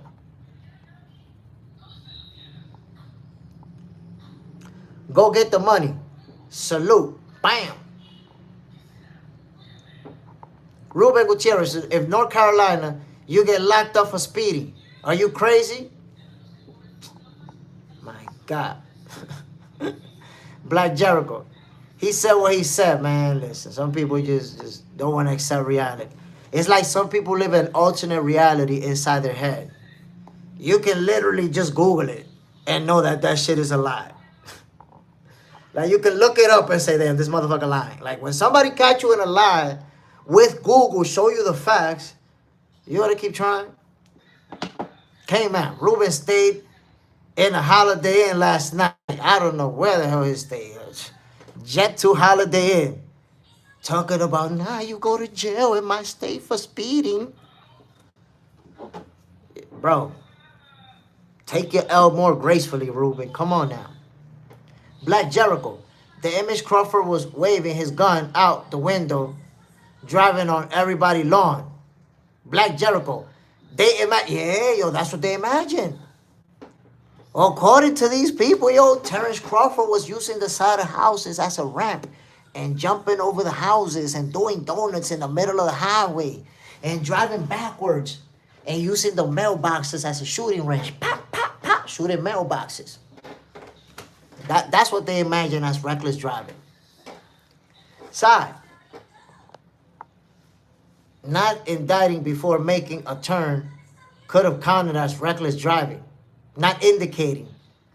Meaning, it could be less dangerous than speeding. Either way, not worth having a gun pulled on you. But that's the thing, that those who don't like Crawford, they prefer to formulate in their head that reckless driving was something horrible that he was doing. But they don't even know. That's how you know the hate that somebody got in their heart. That they prefer to assume something negative. Somebody earlier told me, nah, because he wasn't speeding. He wasn't just speeding. He was reckless driving. That's worse. And I'm like, damn, this idiot don't even realize that reckless driving could be anything. Reckless driving could be anything, bro. He could have took lives. Somebody said that earlier. He could have took lives. Goofball, you don't even know if he just made a right turn on a red light. It's dark, it's 2 in the morning. There's 0 cars out there. He made a right turn. Oh, we got him. There we go. And you talking about lives. Come on, my people. Ruben Gutierrez. These counties are... Damn, that shit disappeared. Okay. Ruben Gutierrez, these counties are crooked. That's crazy as hell. Tejan, they are still talking about Wilder fighting. What do you think about that, J. Smith? I mean, I don't think Wilder's going to be a world champion again. I find it hard to see it, man. He might be able to compete. But I find it hard. I think Wilder is done, to be honest. Competing at the highest level, he can make money, but nah, I think he's done. Ruben Gutierrez, you've never been to North Carolina. That's the problem, that nobody needs to go to North Carolina to know the laws in North Carolina, bro. That's the thing, Ruben Gutierrez. That would have been a great thing to say 20 years ago. But now, I don't need to go to North Carolina. I got Google Maps. You could tell me any block in North Carolina and I could go and see what it looks like. You could tell me any store and I could go see it myself. You could tell me anything about North Carolina and I could Google it. You could tell me about any law in North Carolina. I could Google it. So I'm sorry, Ruben Gutierrez. You've never been to North Carolina doesn't mean shit. Nobody got to go there to find out the laws. They could just look it up. So you can't just go on and make stuff up out of thin air and then get fact checked and still be scratching for dear life. You got cooked.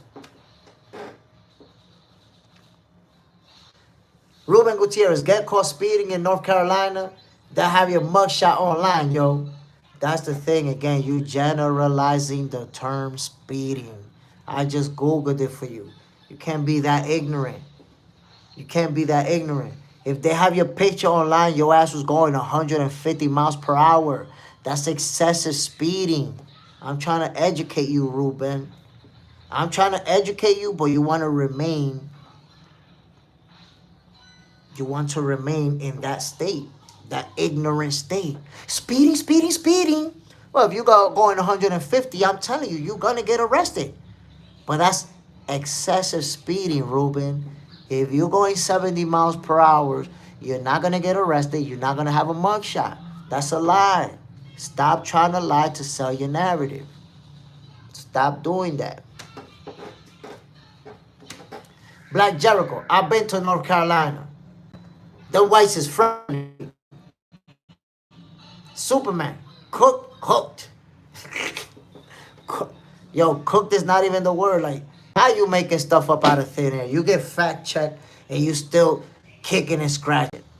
Ruben Gutierrez, what happened is that you were not aware that this is a cooking show. I regularly cook people for making shit up out of thin air. If you make some stuff up, I'm gonna fact check you and I'm gonna show you that you lying. Black Jericho, Ruben, you was flying, wasn't you?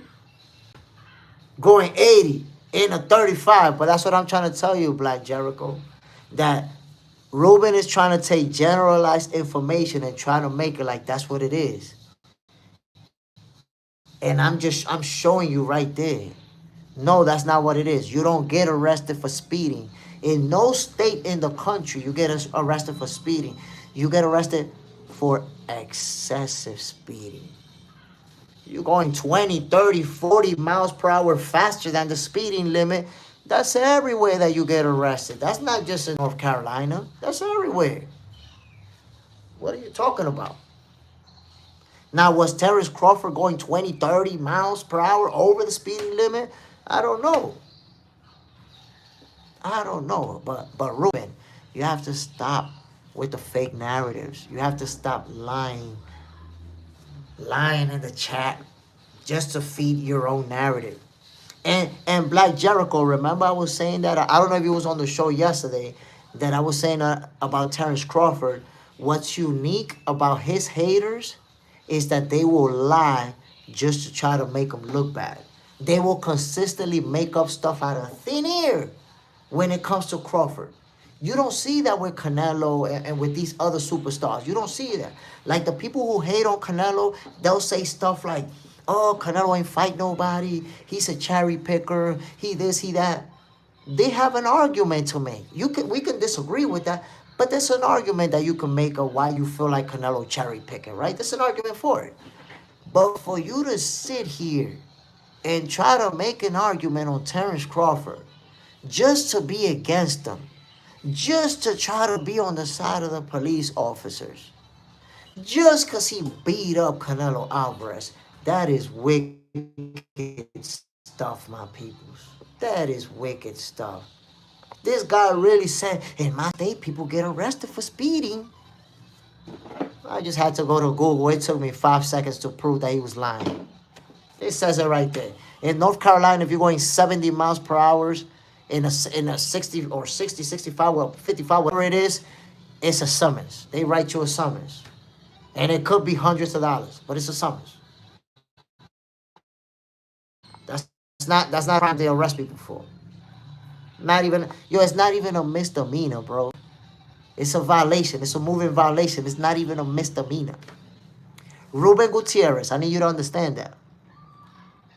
It's not even a misdemeanor. It's a violation. Speeding in North Carolina is a violation unless you're doing it excessively, which then it could turn into a misdemeanor. You're talking goofball stuff and don't even know it. Out here getting cooked. Mew, every time I come in the chat, I get timed out. I respectfully give my opinion, not being rude to anybody, just a dialogue. Black Jericho, sorry. Mew, you may say that you're just giving your opinion, but usually everything you say comes as you're someone you're a narrative feeder. You're a narrative pusher. You're not giving an opinion. You're pushing a narrative to make it seem like Crawford is the bad guy and these police did the right thing. Or let's wait to see what happened in the day. You're a narrative pusher. We know the narrative pushers. And when you continue to keep pushing the narrative, we have to say you on timeout so you can shut up with your narrative, because Mule, you have to understand, you got your point across.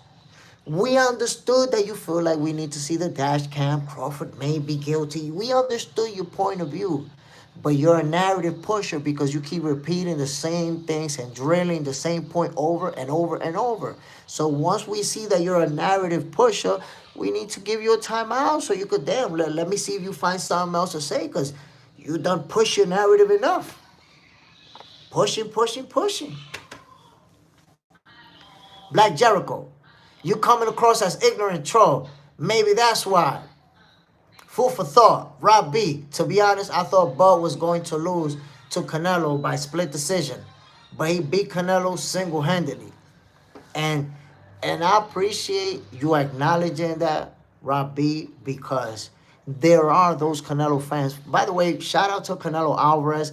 He took that loss with grace. He took that loss like a real champion should. No excuses, no nothing. He beat me. That's it. He got me. So I respect Canelo. And then I respect the Canelo fans that are saying some of the same things that you saying, Rob B. Yo, he got it. He got it. I have my guy, but he got it. And I always make the example. There's one person who hit me up the following day, and he was like, yo, Jay, Crawford got it. That's it. I'm never going to say that he's not a great fighter. That's it. He got it. He got it. Mew. Bud is my P for P. I just like to see all the evidence. That's all.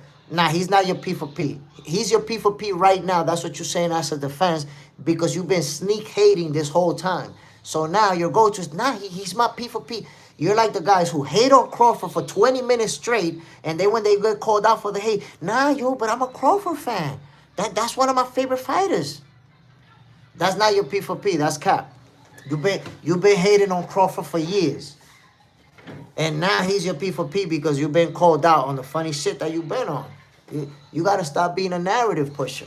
You need to see all the evidence, then you could say that from the beginning and keep it moving. But you keep drilling on it. Oh, the dash cam. Oh, well, you know, he could have been pulled over. Oh, he was driving reckless. You keep drilling and drilling and drilling on every single angle that you make Bud look bad. What can you expect if that's all you're doing? Black Jericho. Sarcasm is also noted. Come on. Come on. You went on timeout because you haven't been in the channel that long, Mule. People who get labeled as narrative pushers, and trust me, Mule, if I label you a narrative pusher, it's because I see you pushing narratives. I see how you always go with that angle of always making the other guy look bad. I see that. So once I see you narrative pushing enough times, I'll block you. One day you show up pushing some weird-ass narrative. Oh, Victor Conti, though. Victor Conti, you know, the steroids. Boom, and that day I'll block you. I'll be like, damn, this guy been pushing narratives long enough. It's time to block him. If you're a narrative pusher, this is not... I'm going to tell you guys like this. If I didn't block narrative pushers, this channel would have been probably over 3,000 subscribers. That's what you don't understand. That I'm not thirsty for subscribers. I'm not thirsty for likes. I'm not thirsty for comments. I'm thirsty for the sweet science. I'm thirsty for real boxing conversations. I'm thirsty for trash talking, for meaningful debates. That's what I'm thirsty for. The rest, I appreciate that. The narrative pushing, I ain't thirsty for that, bro. When I see that you're into pushing narratives, it's going to take a little bit of time before I'm like, okay, let me get you out of here. AJ, it's unfortunate, but it happens. Oral, Bud been pound for pound. That's a fact. That is a fact. And the moment that he beat Errol Spence, and in the fashion that he beat him, there should have been no question after that.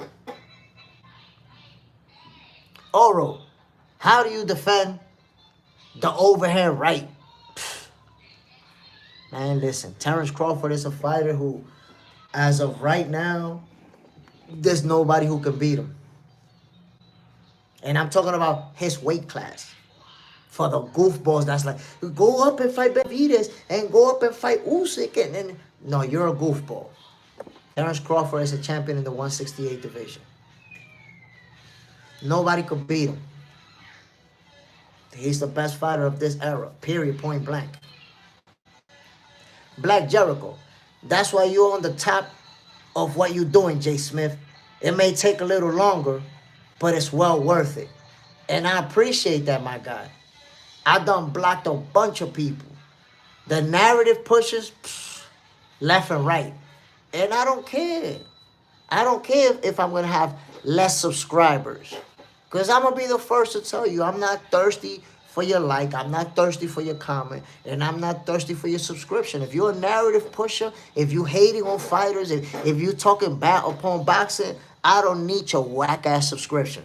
Go subscribe to some other. Go to some narrative pushing YouTube channels because I'm not having that shit over here. Boxing Junkie, salute, my brother. Bam. AJ, how do you see Benavidez and Bud at 168? Benavidez and Bud at 168. I see Crawford winning that fight. And then I see you and other people that thought Canelo was going to win. You guys are going to say that Benavidez was weight drained and that Crawford only beat him because he didn't beat him at the right division. Just like you did with Errol Spence. He pummeled Errol Spence. Oh, he should have fought him at 154. He should have fought Errol at 154. There you go. So it's going to be the same thing. If he beat Benavidez at 168, you're going to say that he weight drained him. And that's cheating. And he should have went up and fought him at 175. We already know all that stuff. Mule, hypothetically, if Bivol came down to 168, who do you take? Bud, Bivol. I got Crawford winning that. I don't see nobody beating Terence Crawford in the 168 division.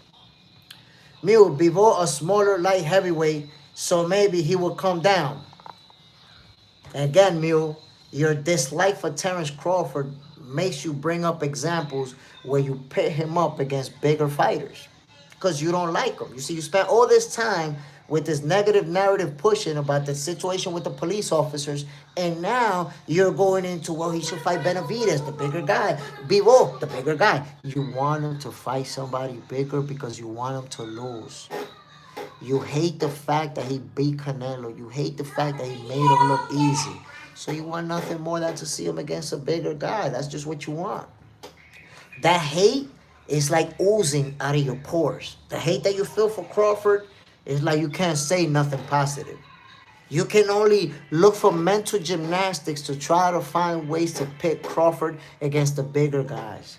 Just like your mental gymnastics from earlier where you're trying to find the way that Crawford may be guilty. That's it, man. That's just your hate, bro. You got too much hate in your heart for Crawford. I don't know if you put money on Canelo and you lost a lot of money on Canelo. What's going on, bro? What is really going on? Black Jericho. No one mentions either that Bud would have a right to put a hydration clause on these guys. Of course. And here's what I don't understand. How could you, right? And Black Jericho, you could give me your opinion on this one because you've been in the channel for a long time. How could you spend 3 months telling me that Crawford is too little for the 168 division? That Crawford is not going to be able to handle the power at the 168 division. How could you tell me that for 3 months and now you're telling me that he should fight Benavidez and that he should fight Bivol? Does that really make sense? You thought he was too small for 168. Now you want him to go to 175? You're unhinged. You're shell-shocked. Your heart is still broken from that ass whooping. And you desperately want to see Crawford fight bigger men because you're desperate to see him lose. That's wicked. That's wicked work. What is going on? How one day you thought he was too little at 168, but now you're like, yo, well, hypothetically, he should, if he fight Benavidez, and you know, if Bivol hypothetically can come down, damn.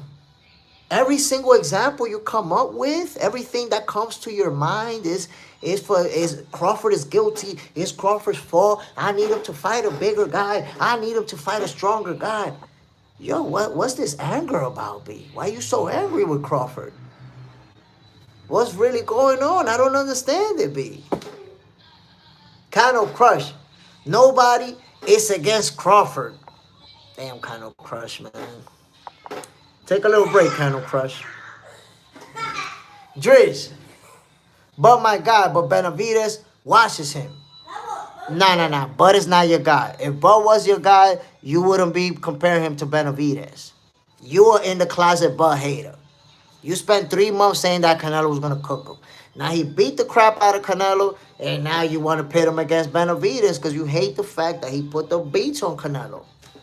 Actual Crawford fans is not trying to pit him up against bigger fighters in the next weight class. You a hater. He not your guy. Don't cap like that. Mule, okay, go to 154 or 160. I'm not hating, I swear. Nah, Mule, trust me, you hating. You with all these examples that you look for, trust me, big time hater. You was an in the closet hater, you out the closet. You don't need to hate in the closet. You can just be straight up. Black Jericho, let me guess, after Bivol, he should fight Usyk. Man, hypothetically, you know, Usyk could also be an option, I guess.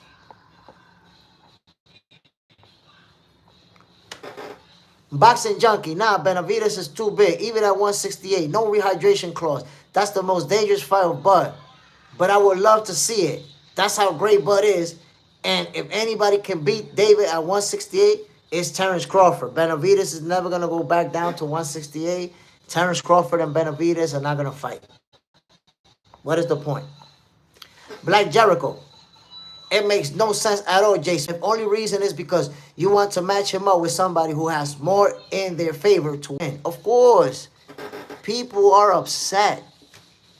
They're upset that Canelo got beat the way that he got beat. Think about the boxing junkie. Think about this. Our brother, the KO King, Randall Bailey. How many times he told me that Canelo was gonna put the beats on Crawford? How many times he told us this? Now what? I don't even know what he's saying about this fight. I'm gonna have to hit Randall up. I'm gonna have to holler at the KO King. Listen, a lot of people know about my prediction. A lot of people know that I said how this fight was gonna play out from beginning to the end. But Boxing Junkie and the KO King, y'all the first two that heard my prediction because we did it live together. I think it was the next day after they announced that they was going to fight each other. If I'm not mistaken. Boxing Junkie, was it the following day after the fight that we went on? Was it when they announced the fight the next day or the same day that we went on live and we was arguing about who was going to win? I don't remember when it was. But he know Randall, the KOK Randall Bailey knows what I said. So I want to see what he's saying now. Boxing Junkie, I want to see what the KO King is talking about. Canelo's gonna knock him out. Jay, I'm telling you, Canelo's too strong. I gotta holler at the KO King. Word up. January Elf. Hello, could you sum up what happened to Crawford? I have seen only some titles. Thanks. So basically, Crawford was leaving the parade. Well, not leaving the parade. After the parade, he was celebrating his birthday. And they was leaving from wherever they were. And as they were on their way, they got pulled over by police officers who said he was driving recklessly. The police officers pulled out guns on him and got him out of the car and eventually ended up letting him go. But it was a situation that, people are upset about it because another black man who isn't committing a crime having a gun pointed at him. That's the situation that we're dealing with right now. Ruben Gonzalez, hope Bud rise off to the sunset so people stop hating.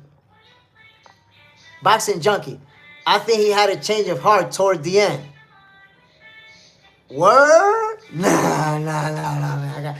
I can't believe that, B. I can't believe that. This man told me Canelo was gonna knock him out, and now he had a change of heart. Crawford was too little. Now he had a change of heart. I gotta see that, man. I'm gonna have to talk to Randall soon. Braskarov, greetings from the mean streets of North Omaha, Nebraska. Braskarov, you're right there.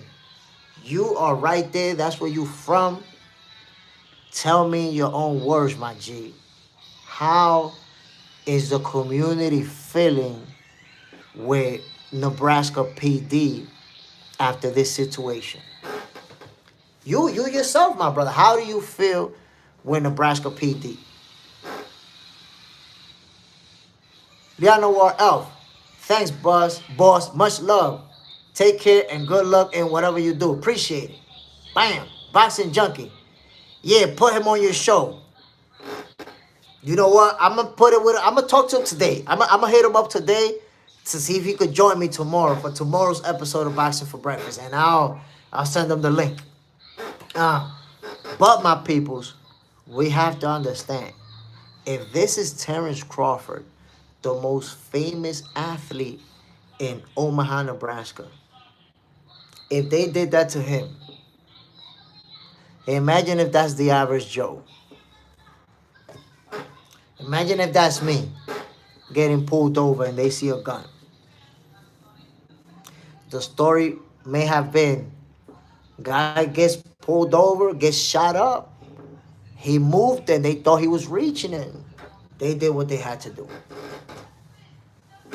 Nebraska Raw. I'm from the Bronx originally. Been here since 85. Well, you've been there a long time. You know, we talking about decades. So, you know, is this the experience that people go through, have been going through regularly? I had someone on here from Nebraska who said that he's been pulled over 50 times. Had guns pointed at him a bunch of times. He don't got a criminal record. He got one summons, once, got a ticket. So what's all this activity with Nebraska PD? Is this the common thing? Is this what people regularly have to deal with over there? Side, facts, Ruben.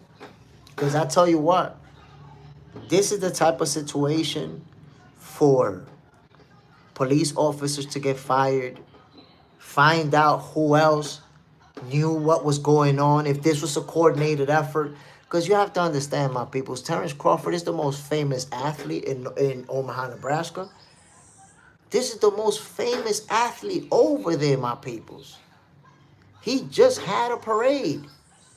He had his birthday celebration with private security detail with him. They driving and it's a caravan. It's not just his car, it's multiple cars. Multiple cars pulled over when they stopped him.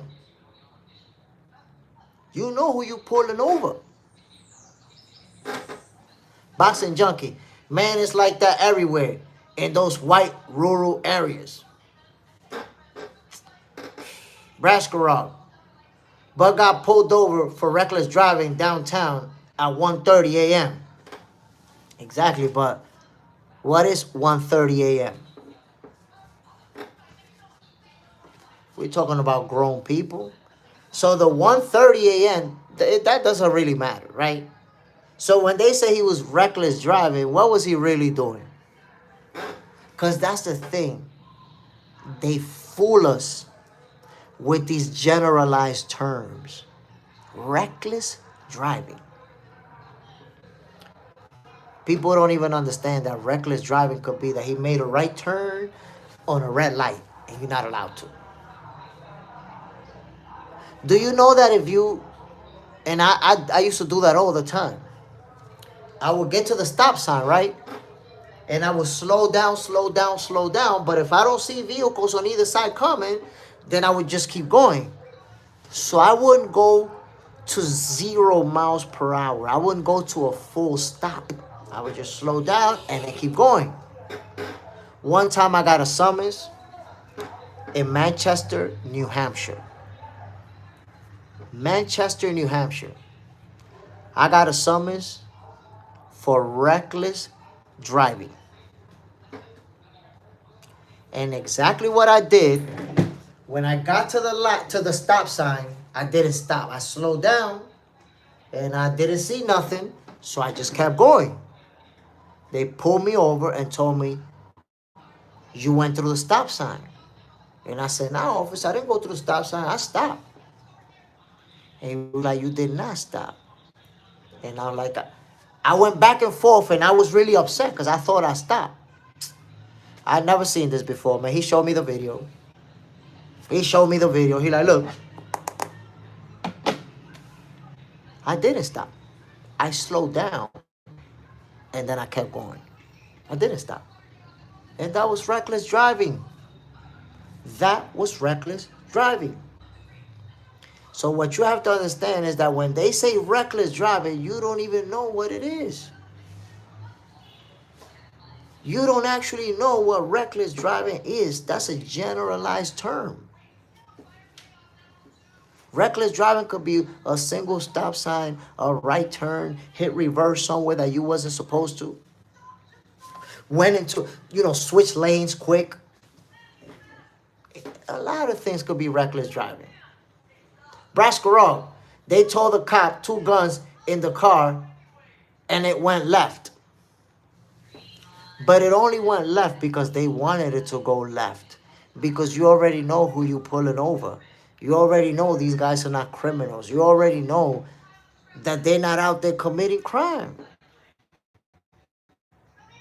Why are you pulling out guns for? And then you're in an open carry state where they have the same right to carry those guns as you? Boxing junkie, damn, you will surround me. I'm from Lowell, Mass, like 45 minutes away. I used to go to Lowell. I used to go there. Brascarol, one lose on the floorboard. But it doesn't matter. It's an open carry state. It's an open carry state. You don't have to hide it, conceal it. It's open carry. Superman. But the crazy part is they said they're licensed and legal guns. Tejan, do you think Tank will be back after the Jake Paul fight? Do you care? Brascarol, concealed carry, not open. Brascarol, I'm sorry, Tejan, do you think Tank will be back after Jake Paul, and do you care? Honestly, it's hard to say if he's going to come back simply because the amount of money that he's going to make, he may never need to come back if he's going to invest it wisely. I think if he's going to be financially set for life, he may never come back. Because he knows if he comes back, now he's going to have to deal with the pressure of fight Shakur, fight Teofimo, fight Devin. And that's not something he want to deal with no more. And I know he don't want to deal with it no more because remember, he himself just told you the other day, I'm not the face of boxing. I'm just some guy who boxes. He don't want that responsibility. That was a slap to his fans' face. Imagine you got fans who all these years, Tank the face of boxing, Tank the face of boxing. You fighting for dear life about he the face of boxing. And then he get on camera and tell you, nah, I'm not the face of boxing. Shut up and go be a fan. So with the mentality that he has, I don't know. I think if he has the money that he needs to be good, he ain't coming back. And dealing with the pressure of us asking him to fight the best. Brascarol, concealed carry, not open. You can't open carry in Omaha or Nebraska. Coy, for safety, Bush should have moved to safer county like Jake does. Listen, man, I'm going to tell you like this. If I was Terence Crawford, I would be relocating. I would say to myself, I appreciate Omaha, Nebraska, but this ain't the place for me. I'm not going to wait till one of these crazy cops pull me over and shoot me. I'm not going to wait till one of these crazy cops find an excuse to bring me harm. Before they do that, I'm out of here. Because y'all clearly looking for an excuse. I'm telling you. Now, if they fire that cop and everybody who was involved in that whole situation, that would make me feel better. Because like, okay, everybody got fired. Now y'all know not to play with me. Now you know. And not just not to play with me, that could set a precedent for the people. Because you have to understand, man, if they did that to Terence Crawford, imagine the average Joe, how they do. Braskarov, North Omaha dreams and hopes will be crushed. Coy, he doesn't deserve the treatment. That's a fact, man. That's a fact. He don't deserve it. But we already know how Omaha PD is gonna treat him. Side, bust your move for real. Braskarov, if he leaves Omaha, I mean, if he leaves Omaha, there's gonna be a devastating financial impact because Crawford brings a lot of money to that community. It's millions and millions of dollars that are generated. All those businesses that are around that venue and all those hotels and all, yo, it's millions and millions of dollars that Crawford brings to Omaha, Nebraska every time he fight there. And how many times has he fought there? You think there's not people who that state just because they know Crawford is from over there? You think that there's not tourists who hopped on a plane or hopped on a bus and said, let's go see Omaha, Nebraska. That's where the champion is from. He put, you got it. You took it right out of my mouth, son. Damn, no diddy. That's exactly what I was going to say. Crawford put Omaha on the map. Come on. Put y'all on the map.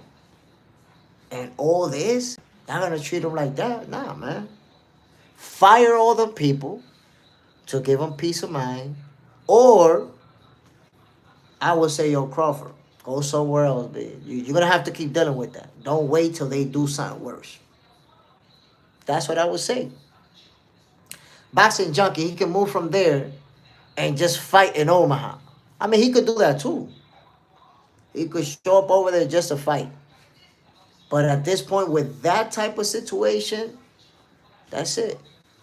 That, that's not the place. Coy, it's police in Omaha. But that's what I'm saying. Omaha PD is going to be treating him like that. It's time to go somewhere else before they do you something wrong. Before they bring you some harm. My peoples, I'm about to get the hell out of here. But before I do, I want to give a shout out to everybody who tuned in, everybody who showed love. You know, Boxing for Breakfast. This is a show for the peoples, for the boxing fans, for the fighters, for the trainers, for the coaches, for everybody who love the sweet science. So I always appreciate you guys coming in, spending your mornings with me, just talking boxing. Shout out to my brother Superman. Shout out to Boxing Junkie, Koi, Sai, Askarog, and everybody else, my peoples, everybody else who tuned in this morning, man, I really appreciate y'all. Y'all already know what it is. Tonight, I am going to be live again at around 6, 7 o'clock p.m. Eastern Time. We're going to be talking boxing, talking about a few situations, a few fights that are upcoming. And, of course, you don't want to miss tomorrow's episode of Boxing for Breakfast, which is going to be on fire. By the way, my people, something that I've been wanting to tell you, I want to make sure I don't forget. In November, there's going to be a national boxing tournament here in the Dominican Republic. The best amateur boxers in the country are going to be there. I'm talking about my people. You're going to see future world champions. I'm going to show you some kids that, you know, have won gold medals in different countries and different tournaments. And you guys are going to see them first here.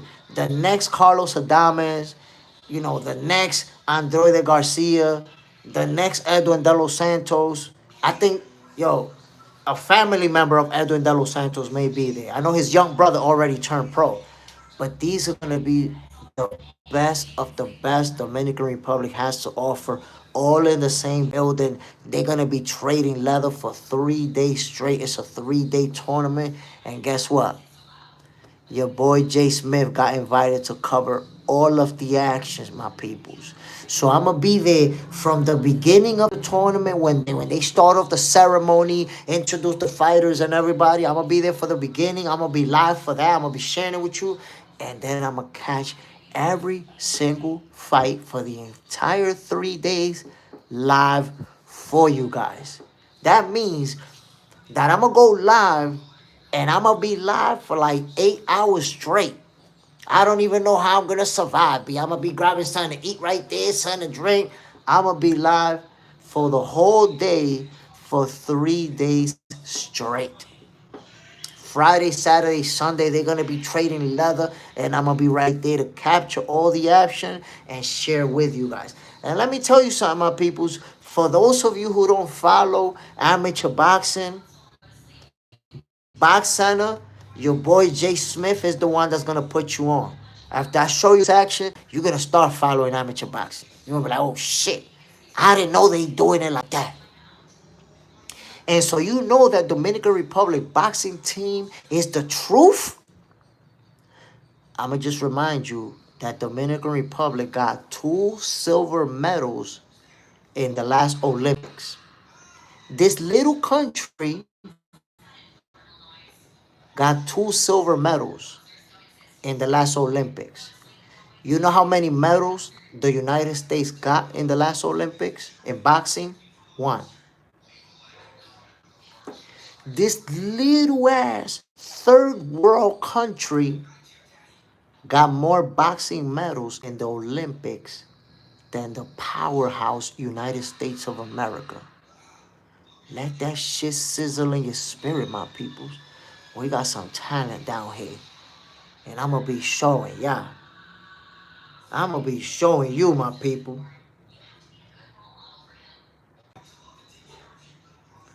I'm going to show you.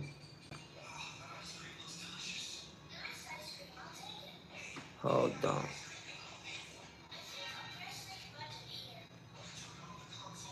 So think about this, my peoples.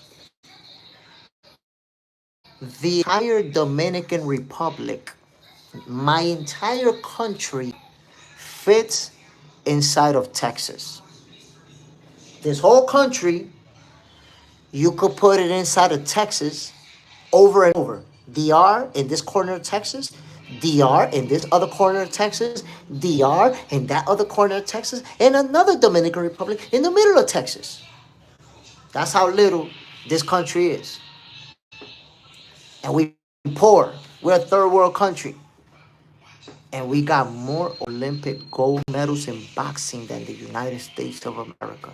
What does that tell you about our boxing team? But I want to put you on, my peoples, so you can understand. I was talking to a coach from the U.S. I was talking to a coach from the U.S. And he told me, yo, Jay, these kids, man, they don't want to do this and they don't want to do that and they don't want to train. And I explained to him, coach, but what I want you to understand is that some of these kids that's boxing at 13 years old, they don't know what they're going to eat tonight. They don't know what breakfast they're going to have tomorrow or if they're going to have breakfast. When they use the word starving for real. It's like when I go home, they ain't nothing to eat over there.